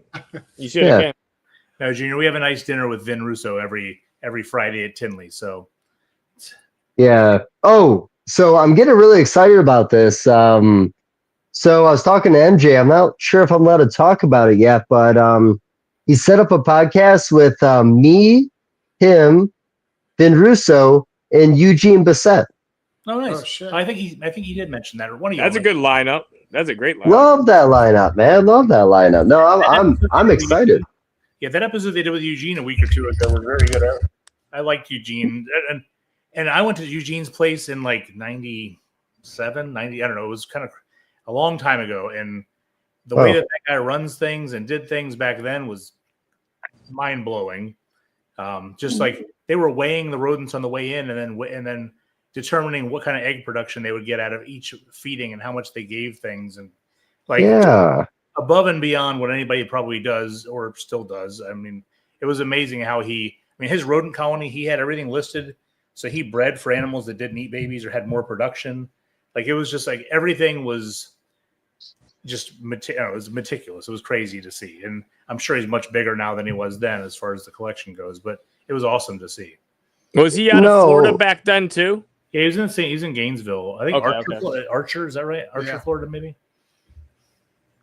Yeah. No, I working in factories, I always find it fascinating when you talk about large scale anything in this hobby. For sure in those conversations, I want to talk to him about when he expanded, when he realized he's gone too far, because sometimes I look at my collection and I look at my overhead versus what I'm producing, and I ask myself why I'm doing what I'm doing, if that makes sense. When do you get to that tipping point where adding more employees, adding more to your rat colony? What was that? I do that every day. Yeah, that's fair. That's fair. Well, you made a comment early on about that huge, like 35 ball python increase your collection, which probably changed your whole life, buddy. But no, I think there's a tipping point. And Junior, you got to be good at this. Like, when do you look at the numbers you have behind you and say, I've gone too far, I got to go back?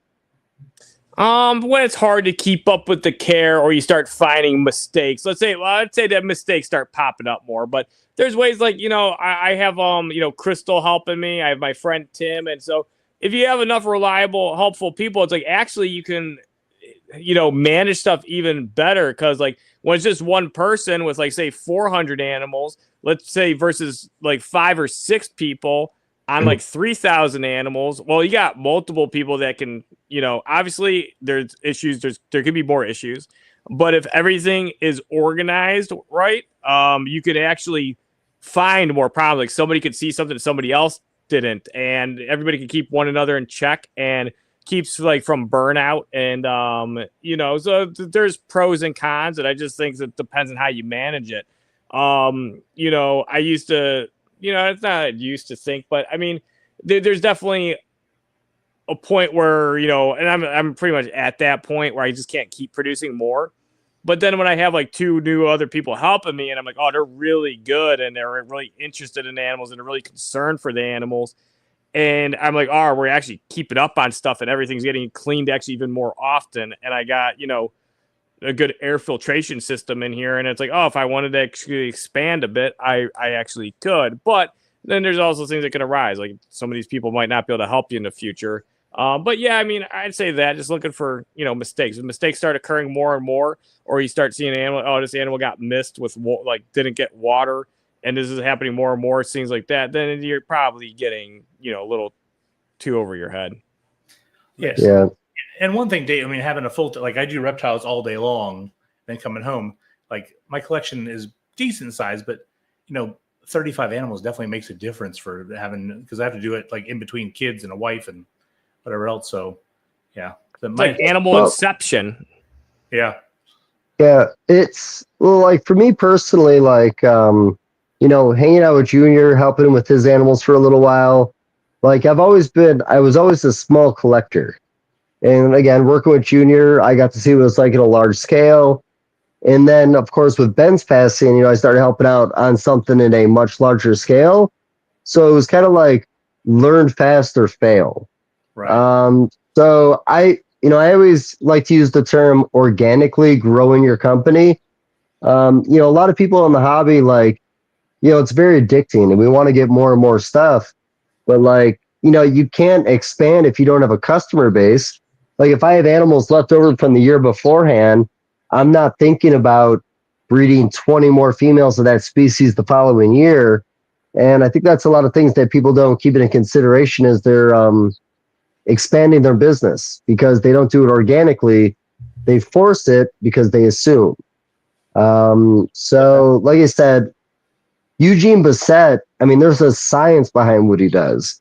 He produces what he produces because, like you said, he's weighing rats out. He's paying attention to the details a lot of people wouldn't pay attention to. And that's so important in any expansion above the hobbyist level, I guess is the way of putting it. Yeah, for sure. Yeah. Sorry, was that deep? Is that sad? Is it the Dysum? Is it the Dysum? It's real because you have to realize like what is realistic for you to take care of, and what is it like we all have this idea, like you keep the animals because you love them.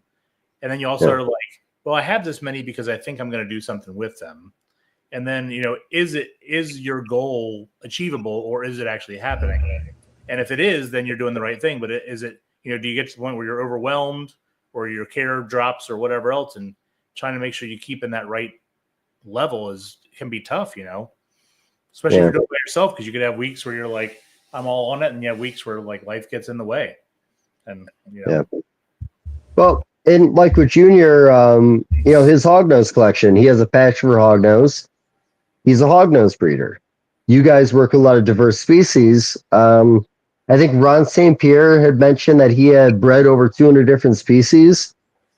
I would love to be able to say I did that, but like that's kind of recycling through species in a way. Like it's never fully committing, and Junior fully committed to what he was doing. And because of that, Junior makes, in my opinion, some of the best hognose in the industry. So, finding your lane in the hobby, I guess, is the whole point. Yeah, no, for sure. Yeah. No, also, like you guys, it depends on what everybody wants to do. With hognose, I just didn't like anything nowhere near as much as hognose. So it didn't make sense for me. And I like genetics a lot. And I like line breeding, and I like all of it. So that's, it's all hognose, but there are a lot of different projects. So, and the goal is do what you like, but make sure you do it well.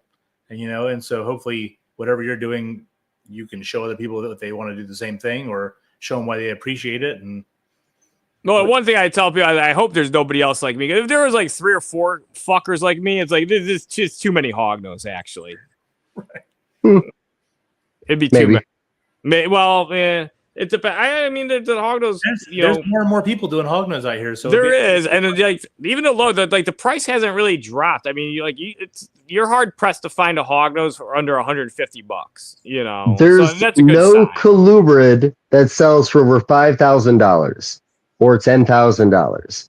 Right. Never has been another Colubrid like a hognose. Yeah, exactly. No, there isn't. It's like you don't. With the market coming down, I mean, there's still hognose though that will sell for like $10,000. So I got offered like 20 on my one, but I didn't want to take it because I like them. Fair. I hope it doesn't die. It ain't going to die. Don't say that stupid shit. What a dick. All right. Oh, you guys want to call one it? last follow-up one. Oh. This is a good one. We got to get it. We all know life is full of unexpected turns. Any advice for hobbyists going through tougher times right now? I mean, I think the one thing that I've figured out in my life is like you'll get overwhelmed and you'll get rid of something. And to me, you need to keep a pair of babies. If you get rid of the species, you should have kept a pair of babies or something for the bloodlines you have. And like a pair of babies might be a lot easier than keeping a pair of adults or 10 adults or whatever you have. Because that way, when you decide you want to get back into it or whatever else, you have that stuff available. Because sometimes it's hard to get back what you got rid of. And if you don't want it eventually, you can always sell it as a yearling or 2-year-old or whatever else. To me, those are the things, because I've gone through phases where I've have a lot, and then you kind of oh, it's too much. I need to get rid of some things or whatever else, and Then you want it back. and then you want it back, and you can't find it. I think that's great advice because I've actually heard of that so many times from so many people. Like, oh, I used to have these, I got rid of them. I've heard that. Like even Mike Novi, he got rid of these one frog species, and then when because he was slimming down, and then 5 years later he couldn't get them again, and then nobody reproduced them, and that species is no longer in captivity. Well, that's what happens. It's like the whole thing about talking about things leaving. Sometimes you're the only one that really cares about it, and so you can make other people care about it, or you can show it around. Because I mean, like a Savu python, when I had those things originally, you couldn't give them away for $75 or $100 or whatever else. And shoot, now they're like $750. It just depends. They were plentiful, and then they were hardly available at all. And then, so that stuff comes in and out of fashion. And if it's something that you liked at one point in time, chances are you'll like it again. And it just happens. Do you think one can be two? Not me. I think to me, and I hate to say it this way, but I think if you ask the question, then yes. But if you are paying attention, then no. So like if you know what to look for and you can take care of multiple species and know what you need to change to make it all work, I think you can keep a variety of things. I mean, I keep and breed all the stuff in the same room, and I have 19 species or whatever else, and I have very little issue with breeding anything as far as that kind of thing goes. But you have to I may have to put something on the bottom or put something over here and move things around. But I think it's kind of like when people ask about cohabbing. I've cohabbed lots of stuff, but I think if you have to ask the question, then you probably shouldn't do it. Because if you don't know enough about what you're paying attention to, and that just comes with time. Doesn't mean I'm any smarter than you or whatever else. I've just done it, and really I've screwed up more than you probably. So that's how I figured it out. And so if you just can dumb yourself down a little bit and pay attention, you probably could do a lot of things that you think you might not be able to do. Just keep it simple and enjoy what you're doing. Try not to go overboard and try to pay attention to what's in front of you. It's good philosophies and advice. I like that. Yeah. And also, and I don't know if this is going to come off the wrong way, but separating the difference between a hobby and a business. We're really fortunate to be able to make money off a hobby. I have a lot of other hobbies I don't make money off of. So, it's a loaded question. I don't really know what he meant. Yeah. No, I think that's the one thing. Is like, if you like really enjoy the species, obviously money should be like one of the last concerns, but it is a nice thing and it is a tool that you can use to reinvest and, do stuff with. And so, but that's the cool thing about this hobby is it's one where you share this passion and you can create something that has a value that somebody else like-minded values that amount too. And so when you have something that has like a crazy dollar amount, that's a lot of fun. And then if you're doing stuff on like a level, or I see some like European breeders where they're breeding like a difficult species, or like these blue tree monitors that became like ESA, these guys really aren't doing it for the money. While they might, some of these the clutches, like they could make a decent amount of money off of, the cost of the lizards, the housing, all that is so much. The income really isn't that high. They're doing it because they really like it. And that's really nice too. That's of course like, kind of like the pinnacle because like, you're doing it solely because that's the species you like. Well, I think if you're going to have any longevity, you have to like it. And I think that's true. Yeah. There's too much involved in doing it that if you don't really like it, it's going to wear on you at some point in time. Yeah. I got lucky that hognose snakes can sell for a lot of money. So I got my favorite species and sometimes they're expensive. Yeah. Well, you had a lot to do with that though. Yeah, I'd say so. Like I've been a pretty big factor in the hognose community. I've been around for a good bit. Here's a question. So when leucistics first hit the market, and then we'll wrap it up, what were the first leucistics selling for? 10 grand. It has in the early 2000s. They went 10 grand a Lucy. When they came back into the market years later, did they start at a 10 or higher? Higher. They wouldn't really. It was one of those ones where there wasn't a release. It was people offering a lot of money. Like 25 grand for some males went for a single leucistic male hogs, 25,000. What do they go for now? Depends. Like they're starting to really come down now. They like around like 1,500 to 2 grand. Every now and then you'll see somebody sell, especially females, sometimes for like as low as grand or 1,200, but more to $1,500 to $2,000 range. Depends what you're buying, but just plain straight Lucies. Super Arctic Lucies, I sold a couple last year, males for around 6-7 grand. When the leucistics hit the market at 25K, well, not the market, the private buyer, did that inflate the price of a lot of other mutations coming out? They kind of stayed all about the same. There's always that demand. It was just Lucy was this kind of like, I don't know, kind of like grail snake, and then there wasn't many of them, and they were like, because obviously a leucistic, is limited in your options and what you can do with it. Well, so when you have a species with a lot of mutations like ball pythons, I look at leucistics that way. But like with hognose, with boa constrictors, like, that's still the holy grail in a sense for a community. Yeah. And the one thing is too, it's like, I mean, I should have, because the one thing is like everything kind of influences everything. Everything does have an effect. So yeah, if somebody, even if it's like, you're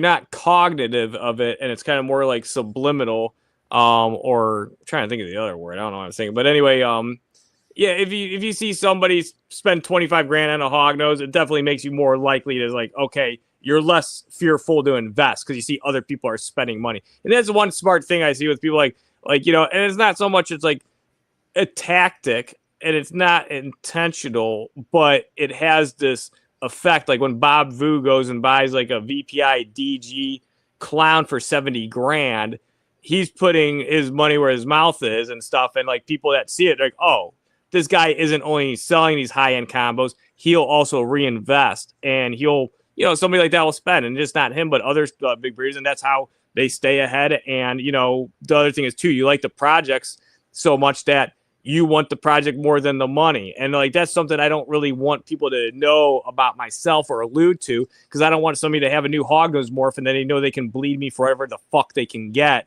because I value a new hognose morph than I do money.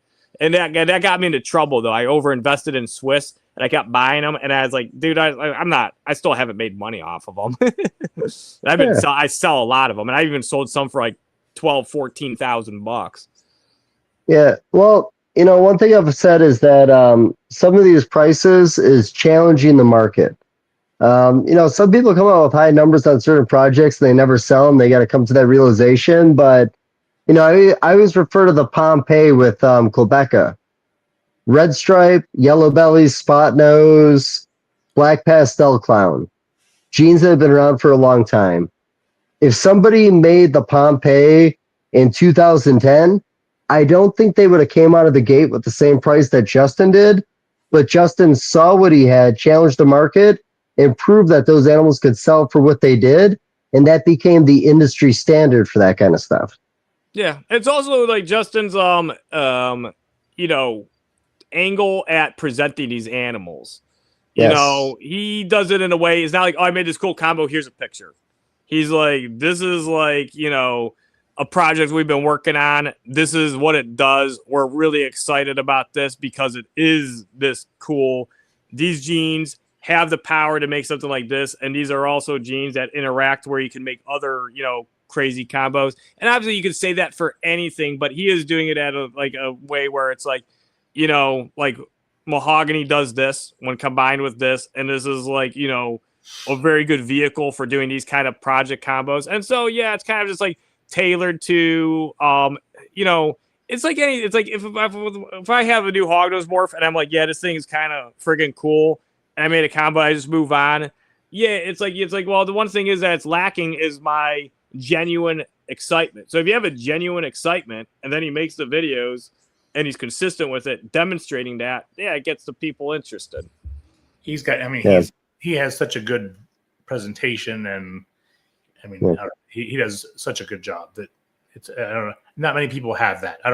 Hardly anybody has that. No, yeah, you gotta be like really concise all the time. He's really organized. You can even tell looking at him, like, it's like, yeah, this guy's pretty friggin' organized constantly, so it's a very good attribute to aspire to. Yeah, he's not successful by chance. Right. He's successful because he was going to be successful by anything he did. He put his effort into the hobby, and he became very successful in the hobby. So, unfortunately, we're not always going to be wired like certain people are, and we're not all going to be successful, but he is where he is for a good reason. Oh, for sure. Yeah. Yeah. All right. On that note, we're done talking about Justin Quebeca for the Quebeca episode. For anybody that sped up to the end, this was the Quebeca episode. Thanks for tuning in. Dennis and Scott, thank you both for weighing in on Justin Quebeca too. Awesome. So we'll see you guys in a few weeks. All right. See you guys at Tinley. Please, you should come out to Tinley. It's a lot of fun. If you're not, you're probably not gonna, if you're not there, you're not going to have fun. You're going to be at home doing something stupid, or you're stuck at some lame party or something else. So thanks again, guys, for coming on. Dennis, Scott, thanks, Dave, again. See everybody at Tinley. Later, guys. Thank you again. Thank you. Yeah, thank you. Thank you.